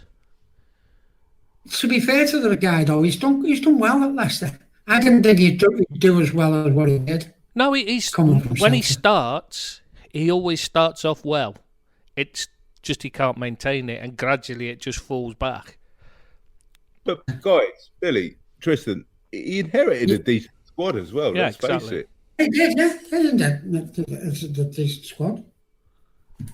I mean, he had Puel bought a lot of that squad. Yeah, he was inherited. It wasn't Claude Puel, though. I'd just like to point that out. They have a separate recruitment system. Gotcha. Yeah, so it's like, it was done. I mean, Puel had the input, but it wasn't his signings as such. People like Ndidi were already there. Ndidi was brought in to replace Kante. Yeah. He's not as good as Kante, but he's good. See, that's the player you should be buying, I think. Yeah. Yeah, really, really good player. Or the other one, because they've got another one but he picked up a few inches. Is it Mendy, the other one? They had two of them. Yeah. I think it's Mendy, but I can't remember off the top of my head. One of them, just buy one of them. Make a world of difference in your midfield. Unless Gamin turns out to be as good as I thought he would be before I jinxed him. But the positive thing about Ancelotti, he comes with a smorgasbord of contacts across Europe. I was saying that before. What's that, bud? I was saying that before, it's a trick. Yeah, I mean, he'll unearth some gems, that's for sure. You'll get some decent players in at Everton next season. Marcel Brands doesn't stop him. He will. Do you think he's got tenure there, or do you think he'll get found out, Brands? I don't know. He's been a bit of a disappointment to me, Marcel Brands. I thought he was going to bring a lot better than what he recruited. He came with a lot of fanfare, didn't he? Yeah, he did, yeah. Everyone's saying he was the best available. Do you know that? He did. Sorry, go on. But it just doesn't. I don't think it's worked out for him as Everton. One minute. Did Tristan just say sorry, go on when he interrupted? Yeah, well, I always show respect to my elders. Bloody hell. I show respect to the elderly. I was going to say anyway, I think having Ancelotti will help in that respect. Because sit down for a second. He'll listen to Ancelotti. You know, Ancelotti's got, when you bring in a manager and you pay him the third highest wage in the world, you're not gonna annoy him or take. You know, you're not gonna. So if a battle comes down between what Brands says and what Ancelotti says, Brands is gone, isn't he? Let's be honest. Yeah. So I think that might help. Here's a question for you, lads. Do you think Ancelotti has got the power and the sway and the allure to bring in people like Ruiz and Mertens from Napoli, that calibre type of player, to Everton? He has got the ability to do it, but I don't think you'll have the financial clout at Everton to do it. You might struggle to get players from Napoli, considering most of them wanted, you know, they like him, but they didn't like working with him. I mean, you're talking about the financial clout, Billy, but highlighting what Tristan said, I'm pretty sure they hired him on the basis that they'll give him a decent transfer kitty. Otherwise, I don't think he would have come, no? Would he just come for a wage? I'm not sure. I don't think he's just come for the wage. I think he wants to improve the club, and I think he wants to improve his own reputation. You know, you think so, do you? Yeah, I think he's being promised money, but where it's going to come from is getting rid of players he's got at the moment, and that's not going to be easy because people aren't going to pay the likes of Schneiderlin, Sigurdsson, players like that, £120,000 a week, and so I'm not going to be able to get rid of them. Is Schneiderlin on that much? He came from Man United, remember? Yeah, just under 100. Just under 100. See, with all due respect, there isn't many gems in that team that people can cherry pick. I mean, apart from, say, Richarlison. Yeah, but he went to be made in the stands. They wouldn't. The supporters would go mad if he went. You can't sell your best players. Yeah, you can. Yeah. You know, you only do that when you desperately need the money to stave off financial doom, like you did with Rooney in the past, basically. Yeah. So that's why I think that they'll spend money, because there isn't anybody to sell, and obviously you're saying you can't sell Richarlison. So I think the money is there, but whether you can attract that caliber of player, I don't know. So maybe. Sorry, mate. It's paying for them. We will attract better players with Ancelotti being the manager. Yeah, but yeah. It's then fallen foul of FFP because we're in a bit of trouble. You know, we are in a bit of trouble where that's concerned. Isn't it 100? You're already 100-odd million, and you've got like 2 years to be, 100 million debt, and you've got to break even over 3 years. So you've got to get 110 million back over the next 2 years, haven't you? Or something like that. Something like that. It's so complicated. I don't even get involved with the money side of it. But I know we are very close to not having a lot of money to spend, and he needs money. Ancelotti needs money. And what's happening with the three questions? Is there any superstars in your academy coming through that's going to save you money? Number 2, what's happening with Usmanov? Is he going to come on board? And 3, what's happening with the new stadium? Let's go to the new stadium. Can we just stop there? Can we just stop there and give a moment of applause for them? He actually counted correctly. That's the first time he's ever counted to 3 in his life. I think we need to stop and say, well done. Well done. A round of applause. Right, now you can answer the question. Sorry. Bramley Moore is going to be the making of Everton. But you've got to be in a position to properly, which they will. They will get it financed. Osmanov's going to help with that.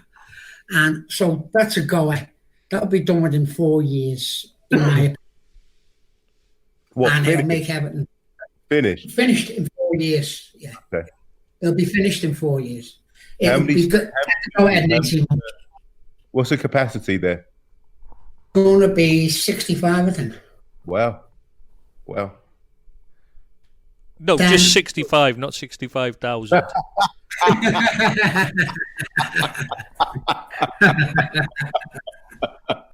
They might even fill it some days. That's 4 less than your average crowd this season. But that's going to be the making of Everton. On the youngsters coming through, there's no one really outstanding, to be honest with you, what I've seen of them. I don't watch much of the under-23s, but I haven't heard great reports about anyone being fantastic, you know what I mean? But, there's good lads coming through. But, where did they get a start? It's hard for young academy players to get a start. Good question. You've forgotten what the other question was, haven't you? Oh, no, I've forgotten, yeah. I knew it. There was the stadium, there was the academy players, and I can't remember the other one. Can't have been important. Yeah, exactly, yeah. You were too excited about counting to 3. No, yeah. Too busy patting myself on the back. I feel like I'm watching Sesame Street here. You like a big bird, don't you, Tristan? What was I going to say? So we've done Everton. We've touched upon Man United. What else did you guys do? Did you do Liverpool? The dominating force that is the juggernaut, that is the Red Machine, Liverpool? Yeah, and we loaded up Jordan Anderson. Yeah, and we discussed Bill Kenwright and Speedo Mick and Everton in the community as well, we talked about. Oh, good stuff. Brilliant. Excellent. There are good points there. There are talking points with Everton. Yeah, because that's why I've got them written down. Don't worry, I actually took notes. I bet you're impressed, didn't you? Eh? You've learned to write. You've learned to write in the last week. I've learned to write, have I? If I had, you'd be receiving a legal form, I tell you. Learned to write, mate. You'd be getting served, mate, if I'd learned to write. Who's coming up from the Championship? Ooh, that's a tough one. I want to see Brentford up there, to be honest with you. I want to see Leeds. Me too, Bielsa. I'd love to see Leeds back. They're a big club. I'd like to see them back. Oh, I couldn't give a toss about Leeds. It's just Bielsa. I love him. You like Bielsa? But what's happening with Bielsa? He's losing it. I mean, he I don't get it. I think the last 2 seasons he's had, they're odds on to go up, and then all of a sudden he just... Remember where they were when he took over. He had a team that was struggling. You know, they weren't competing for the promotion at all before him. So he's turned them into promotion challenges. Then in the summer, the owners sold the better players. What do you expect? He hasn't replaced them, so they're where they are because they've just taken a few loans instead. I mean, that's what happens when you're a championship club that doesn't invest or can't invest. I don't know which. Did you watch them against Arsenal? Yeah, they were excellent in the first half and then got battered in the second. But they were first half. They were marvellous, weren't they? They were like a proper Premiership team. Yeah, Bielsa plays fantastic football. Yeah. So you don't think Baggies will come up then? Do you think they've shot their load as well? I think that was haven't they? So yeah, but they're struggling. West Brom, no, them and Leeds have just dropped. They were miles ahead. I mean, Leeds were 10 points clear of third place at one point and second. Now aren't they level on points with West Brom now? And there's no gap. West Brom. West Brom 7 points, 6 or 5 points clear. Yeah, but they've gone miles clear when Leeds start, and now they've suddenly started it. They've hit a bad patch of form as well, and everyone's caught up. Hey, listen to this, lads. Nottingham Forest on 54 points, Brentford on 54 points, Fulham on 56, Leeds United on 56, and West Brom on 62. There's some great clubs there. Where? I do like Brentford. I must admit, I've always liked Brentford. They play good football. I mean, Brentford in the Premiership would be such a story. Fulham are a nice club and they play nice football, but they're they're not really gonna get the juices pumping when you got to play them, are they? Is what I mean. It's not you got to face Fulham. Oh, it's a big game. You know what I mean? It's not exciting. It's the same with Brentford. Liverpool playing Brentford or Everton playing Brentford. It ain't going to make you turn over if you're a neutral, is it? No, it isn't, but it's nice to see them come up for a year. Oh, yeah.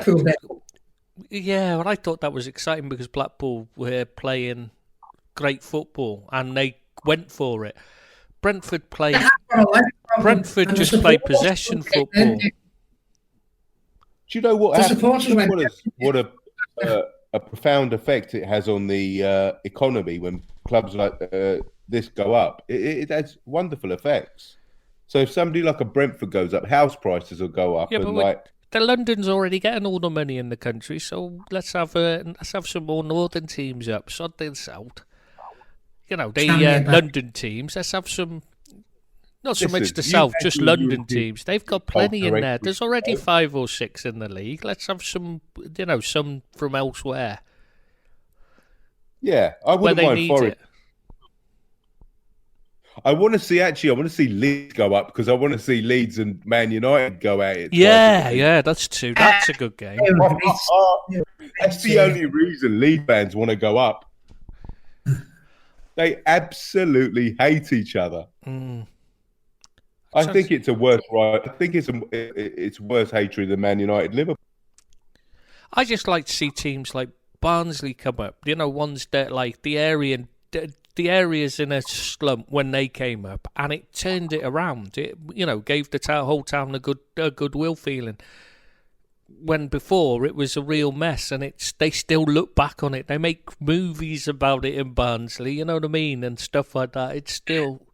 That's the kind of teams I want to come up. Rather than the Brentfords that are, fairly well-to-do area. It's not really that exciting, is it? How are you saying? I like Brentford a lot. I've spent a lot of time in Brentford. I've got to be honest, I've got nothing against Brentford as a club or anything like that. I just mean, it's not I'm trying to explain, the Barnsley where they were desperately poor place. It was in the middle, it was after the miners' strike and all that, and they were in a real mess. The city was a mess at the time. There was no money there whatsoever, and it it helped bring the popular, cheer everyone up and that.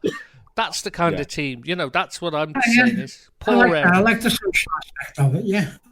I'll buy that. I mean, Brentford, it's not even like it's not a feel-good story because they've been bankrolled by Matthew Bentham using his billions-dollar stats agency to sort out the players and that. You know what I mean? It's like, they're a nice enough club. I've got nothing against them.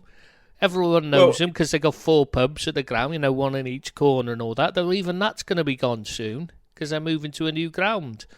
They've got 8 more games left in the ground where they are now. Where are they moving to? What part of? Just down. It's within sight of the ground, I think. Okay, gotcha. Because I've been to that ground a fair few times because it borders Ealing Broadway and West Ealing, so I know that area really well of West London. It's a lovely little area. You're right. It's not exactly depressed or anything. So yeah, exactly. That's why. I mean, it'd be nice if they came. Don't get me wrong. I wouldn't be against them. It'd be nice to watch, but it's nice rather than exciting. If you see what I mean. Yeah. Like Blackpool and Barnsley, it's exciting. You never see Sheffield United, another one. It's really exciting to see them up. I don't know if Brentford would have the same effect. Did we speak about Pep thinking he's going to get fired if he doesn't win the Champions League this season? We haven't spoken on City. Oh no, we haven't, have we? No. Well, it was supposed to be an Everton podcast, so that's understandable, really.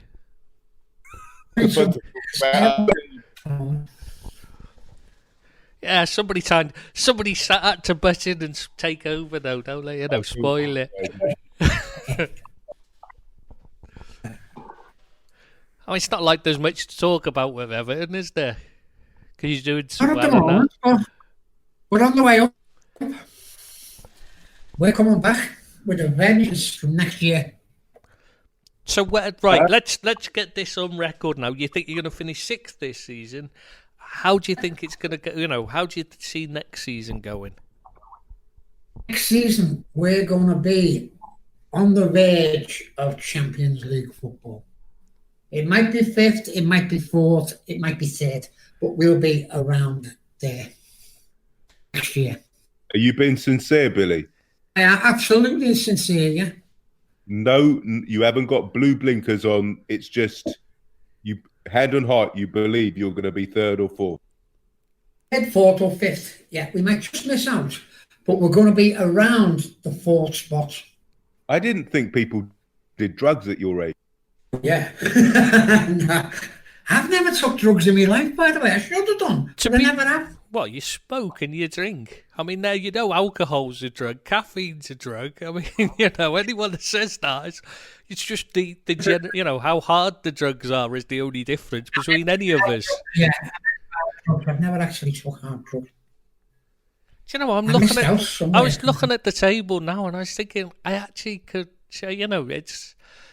But I think Wolves will give you a good game. I can see them improving. If they haven't got your own, they'll have a go themselves for 4th next year. Yeah, Chelsea will still be in there. And then there's Liverpool, Man City, obviously. You've got to have a fantastic... They're going to be the top 2. Again. You've got to have a fantastic summer in order to become 3rd or 4th. I don't know, if we get Gomez and the band back, we get them 2 back in midfield, and we sign another striker and a centre half, I think we'll push on, really push on. Well, you only have to look at Sheffield United to see it doesn't necessarily require the best players in the world to compete. It doesn't, no. You're right. They've done really well, haven't they? They work hard for each other. They really do, and that's what it's all about. They haven't got no superstars. Well, I love that quote from Chris Wilder when someone said about praising his team for working hard. He said, no, that's the least I expect, or something along those sort of lines. Is I'm not going to praise them for working hard. I expect that, and that should be a given. He's absolutely right as well, isn't he? Yeah. I don't mind if Everton lose, if they're all trying. You know what I mean? I don't like them losing, but I can accept the loss. But when they look as though they're not trying, it's the most infuriating thing you can ever be in football. Like pulling out of 50-50 challenges and stuff like that. There's nothing worse, is there? Like Schneiderlin does, you know. You don't like him, do you? Schneiderlin, you don't like him, do you? No, I don't like him, and I don't like Sigurdsson for the same reason. They don't give 100%. Do you not think Schneiderlin's improved under Ancelotti? He goes through these phases. He has 2 or 3 good games, and then he falls back again into his old trap of not looking bothered. And, you know, he'll have 3 or 4 good games, and everyone is saying, oh, look, he's doing it, and then he falls back again. Always happened. Would you keep Walcott? No, he's gone. He's not. He wasn't the greatest player when he came, but he's regressed. He has the odd good game. But Billy, let me ask you. What happened with Koeman? What went wrong?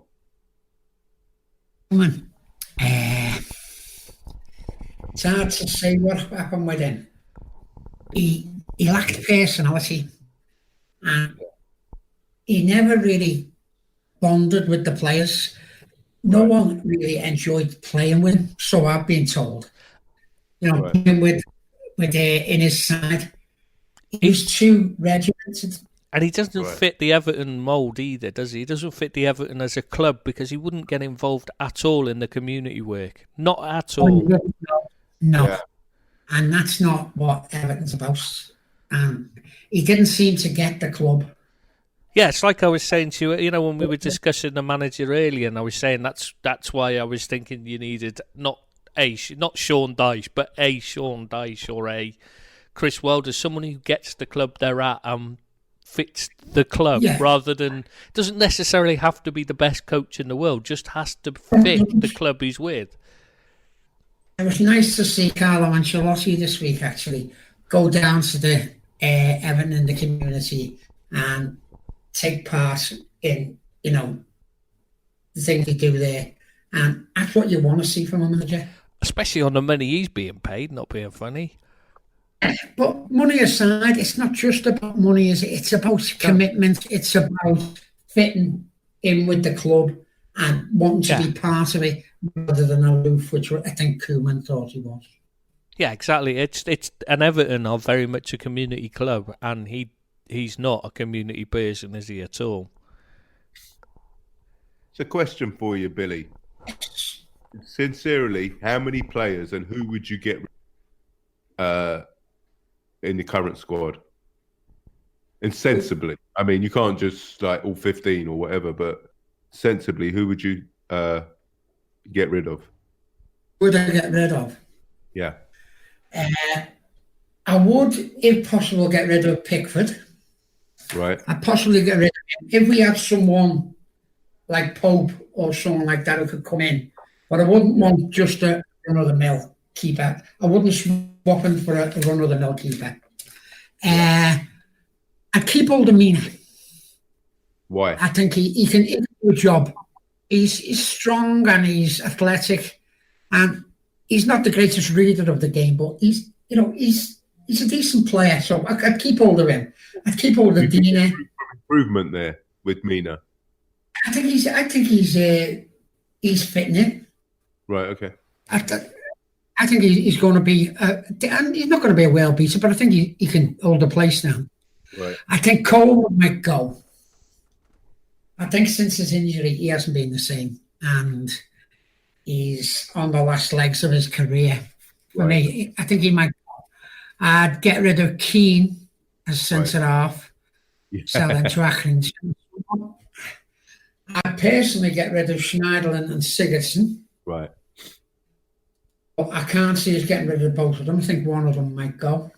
Right. And possibly Walcott. And I don't know about Iwobi. But they're the ones who I'd like to... Or you don't rate him? Who? Sorry, mate, I didn't get that. Who don't you think I rate? You don't rate Iwobi, or you're not sure about him, or you're not sure whether... Sure about he he has some decent games and he has good spells in games, but he's not that convincing to be someone who you'd say, oh, I'd want him on my side. I think he's a good impact. Yeah. I have to be honest, mate. I think you should have saved your 35 million on him. What's who, though? What's that, mate? And bought who? No, and not bought anybody. That's what I'm saying. Right. I think you should have saved your 35 million. I think you could have bloodied a youngster and would have done just a good job. It was a bit of a panic buy. It was last day of the window, and supporters were looking for Everton to do something, and he become available, and Machiri just chucked the money at him. Who did you buy? There was somebody else. Oh, it was Zaha, wasn't it? It was when the Zaha deal was like a no-go that you went for Iwobi. Yeah. I like Zaha. He's a bit of a diver, but so is Richarlison. But he's a very talented kid, and I like him. He's also a whiner. I don't know why. You know, I heard his comments about if they'd seen all the scars I've got on my calves, they wouldn't be moaning at me. Oh, sod off, you wuss! You've not been kicked at all. Most of them fouls that that rotational fouling piece was on about were dives. One of them at least was him fouling the Sheffield United player. It's just ridiculous. None of them were actual kicks on him, and he's complaining about having scars. It's just a whiner. Not for me. I don't think he's got the mentality to go to a big club. I think he's talented, you know. I really do. It's the mentality. He hasn't got it for me. I think he's unplayable 1 in 5 or 6 games, and is that good enough? I'm not sure. That isn't good enough, but I think he's better than that. I think if he had a bit more service, better players around him, I think he'd do a lot better than what he is at the moment. I agree. I think it'd be nice. It'd be good to see him in a better team and see how he does for sure. And I think Everton is a natural progression for him because I don't think a top 4 club will take a chance on him. Well, he was. Arsenal wanted to sign him, but they wouldn't pay the money, would they? They're not going to pay. But they're not top 4. I'm not saying they're top. Well, I mean that would have been the better thing for him because he's an Arsenal fan. That was where he wanted to go. I would have loved to have seen him at Everton. Zaha and Richarlison on the wings would have been something. Oh God, no. 2 divers. Oh my God, it'd just be the most frustrating watch on earth. The two of them rolling around holding their heads when their foot's been stood on. It would be the World Figure Skating Championship. Tom Daly would be the new coach. I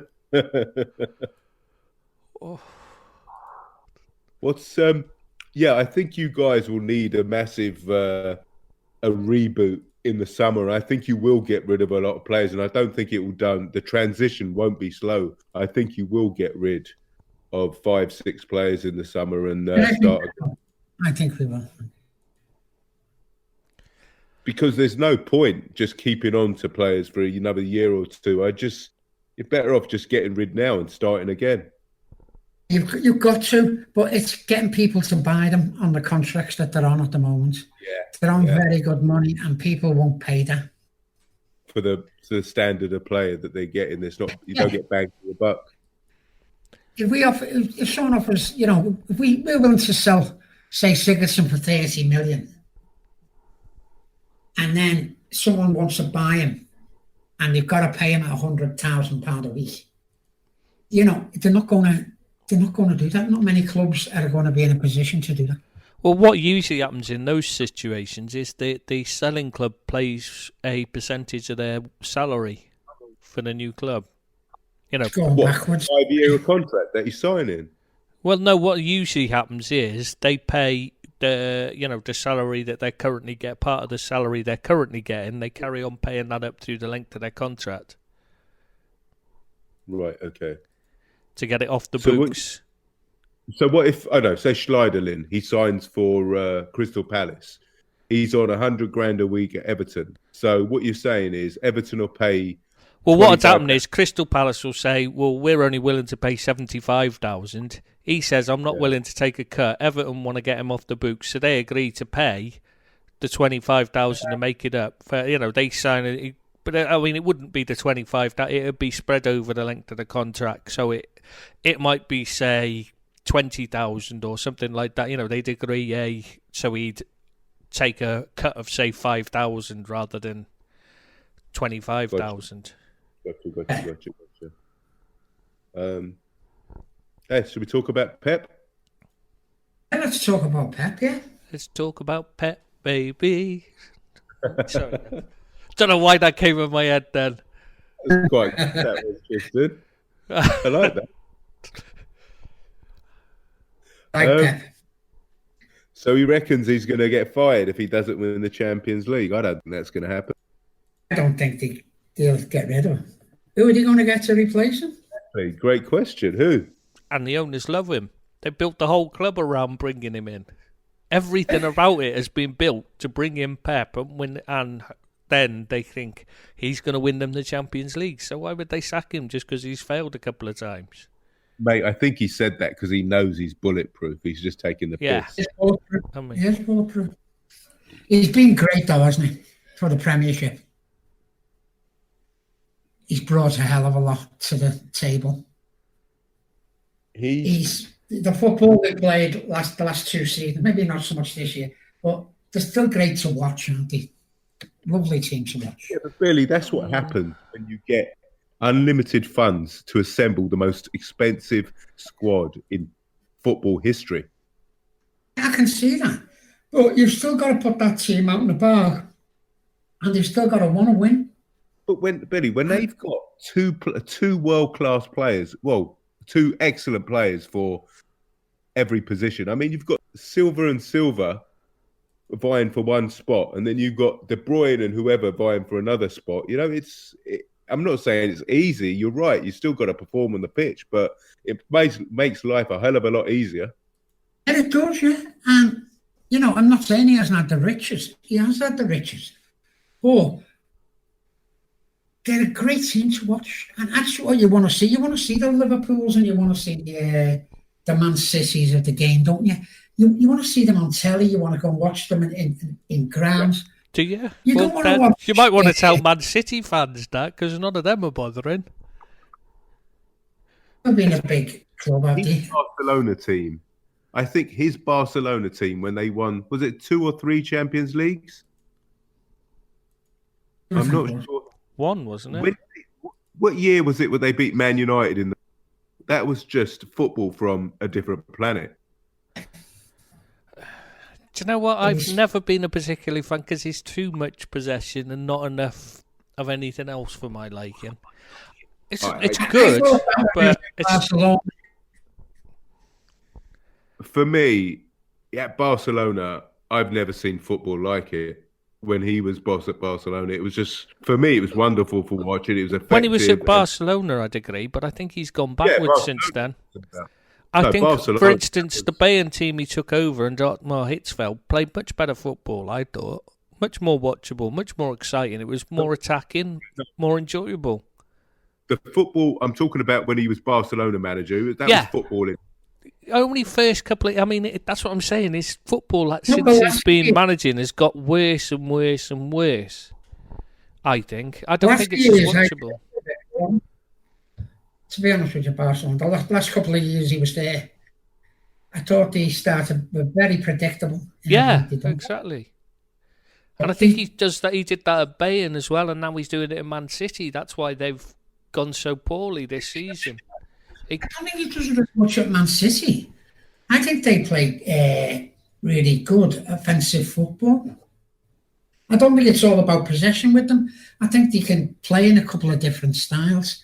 And that's why they're so good to watch. They can't defend, though.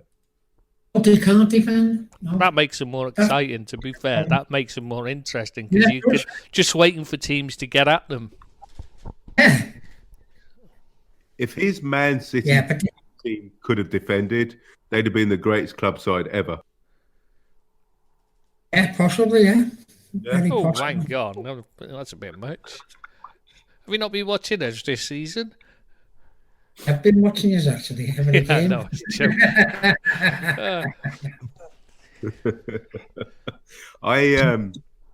I don't know how long he's going to be there for. I mean, I think another year, 2 years, and then he's probably going to have another 2 years with somebody. Do you not think he's dropping it? The way he's talking is his way of sort of edging towards the exit door rather than he's getting pushed. I think he's going to have an affair with Juve maybe, or Milan or something. Juve is a good shout. Yeah. Yeah, I think he'll leave.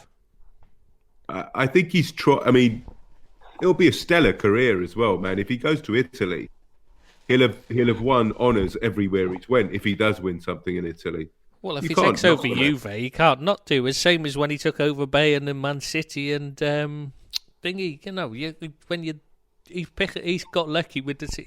Well, not lucky. I mean, he's got picked the teams. But I'd just like to see him manage with a team that isn't 20 times better than the rest of the opposition and see if he can improve them and compete. Sure, but there's no doubt in his legacy. He'll go down as one of the greatest club managers ever.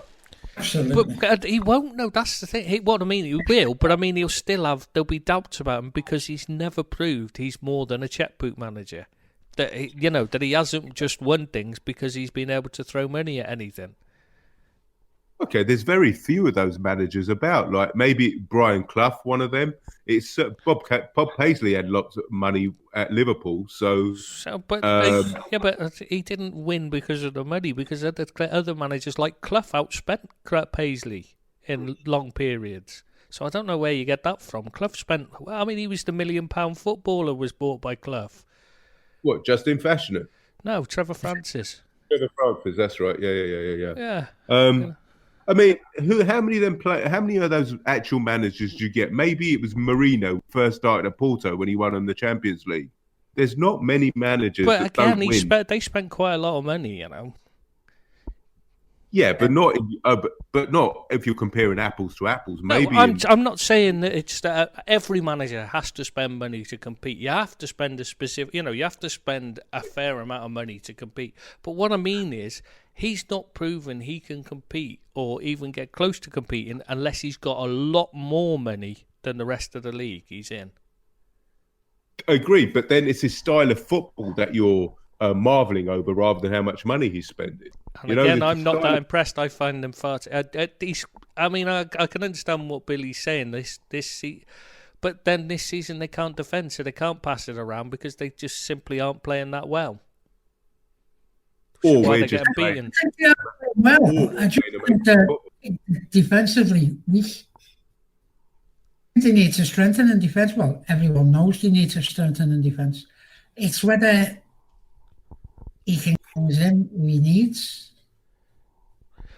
But I'm just saying, he could go down as the greatest ever if he took over a team that wasn't Juventus or wasn't a Bayern Munich. If he went to a team like Borussia Dortmund or Napoli or Inter Milan or AC Milan or any of them type of teams, the next ones down, and won it, then you'd lose all the question marks. And he could do that, but he won't because that's not what he does.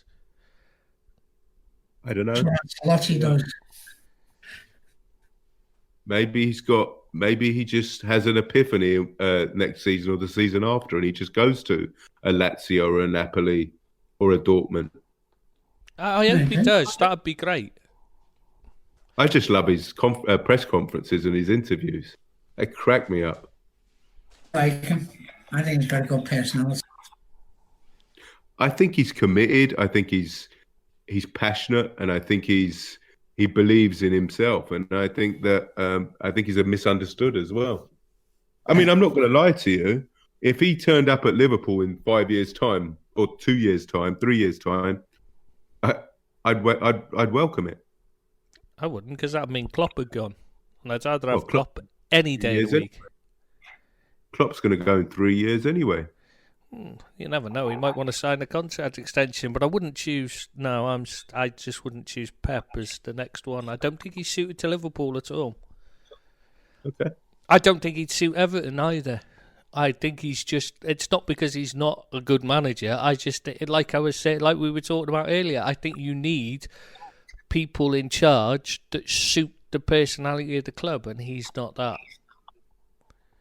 He should go back to Barcelona if he's going to go anywhere, because he's a Catalan, and he is a Catalan, and he's always going to be a Catalan first and foremost, and that's not what we need at Liverpool. We need someone who gets the fans, the Liverpool fans.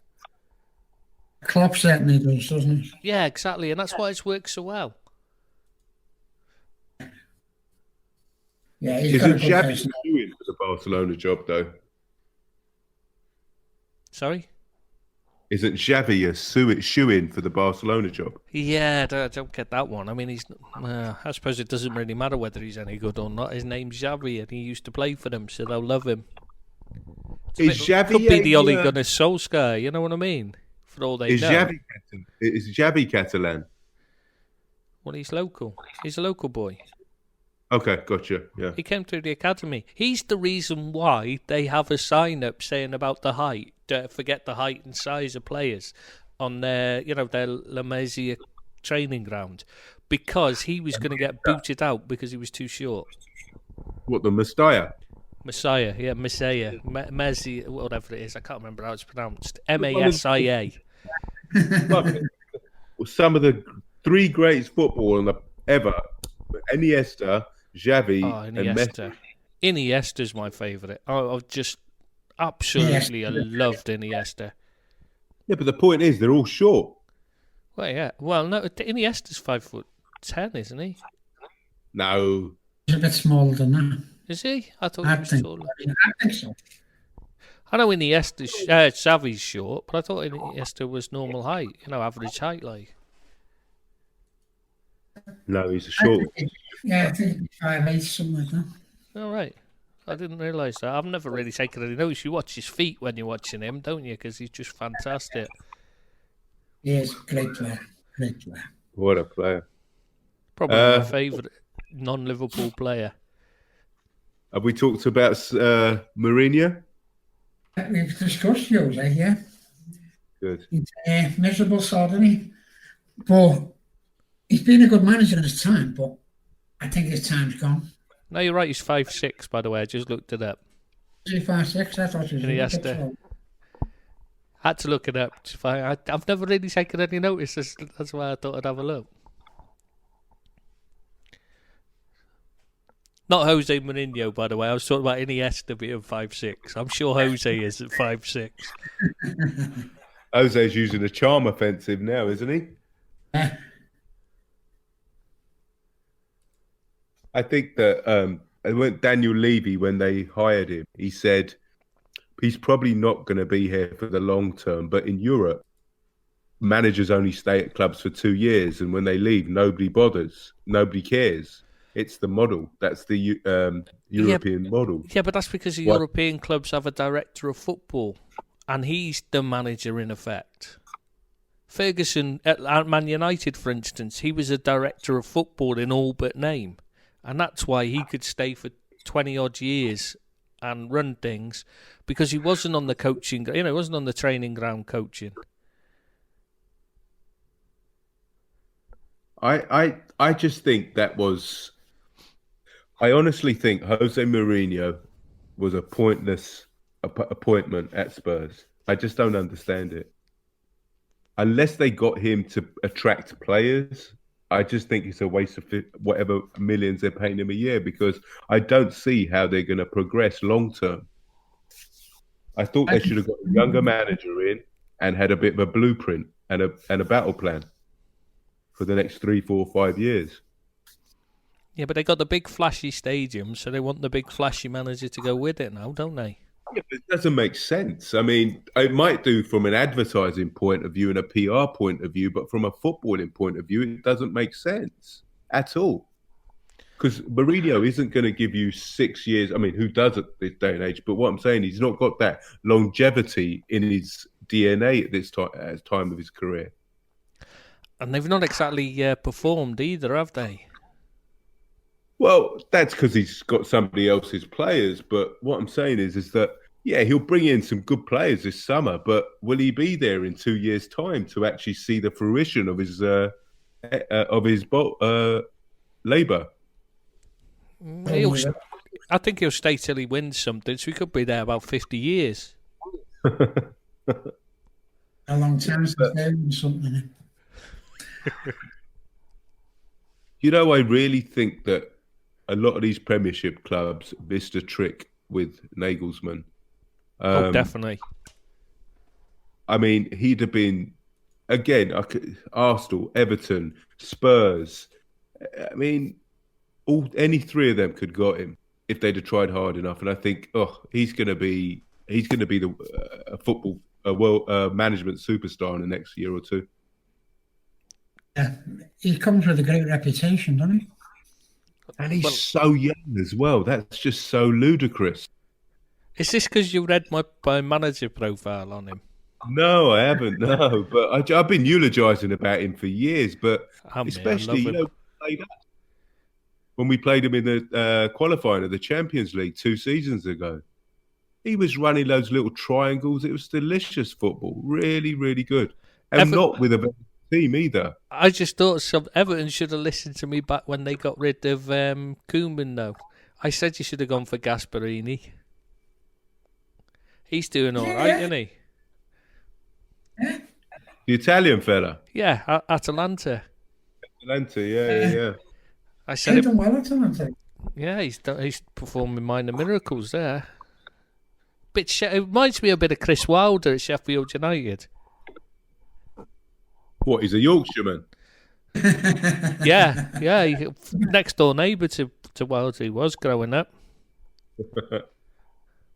No, I mean, he's just having that kind of effect. You know what I mean? Taking up a nothing club and putting them into, not a nothing club. You know what I mean? A smaller club and competing constantly with very little in the way of funding. No, I hear what you're saying. The only worry with clubs like that is when they get ahead of themselves and start thinking they're already, they're great teams now, and it's not because of the manager, and forgetting that it's the manager that's actually responsible for it. A bit like Real Betis did with Quique Setien. When they get rid of him because they think, he's got them in Europe a couple of times, so they must be a European team, and he's struggling this season. Instead of realising they only got in Europe because of him, they think he's holding them back. And Boys, I'm going to have to say good night, I'm afraid. I'm going to have to get in the bath, have my supper. Is it your birthday? I get a bath nearly once every fortnight. What's a fortnight? Bloody hell. Things haven't... Is it a tin bath? Yeah, it's on the back of the door, hanging on the back of the door. Do you have to change? Do you have to, share, take turns about? 11 people bathing one after the other. That's where the saying comes, don't throw the baby out with the bathwater, isn't it? It's from Bilbo's family. Lads, really enjoyed it, and I hope we can do it against you. I hope so, mate. That's really good having you. Really. What's that? I said it's been really good having him. Somebody interested to talk to for the change. Enjoy your bath, Billy boy. I will do. Thanks, boys. Take care, mate. Nice one. Bye.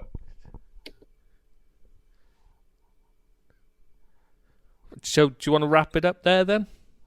Yeah. Is that a see you next Thursday moment? I think it is.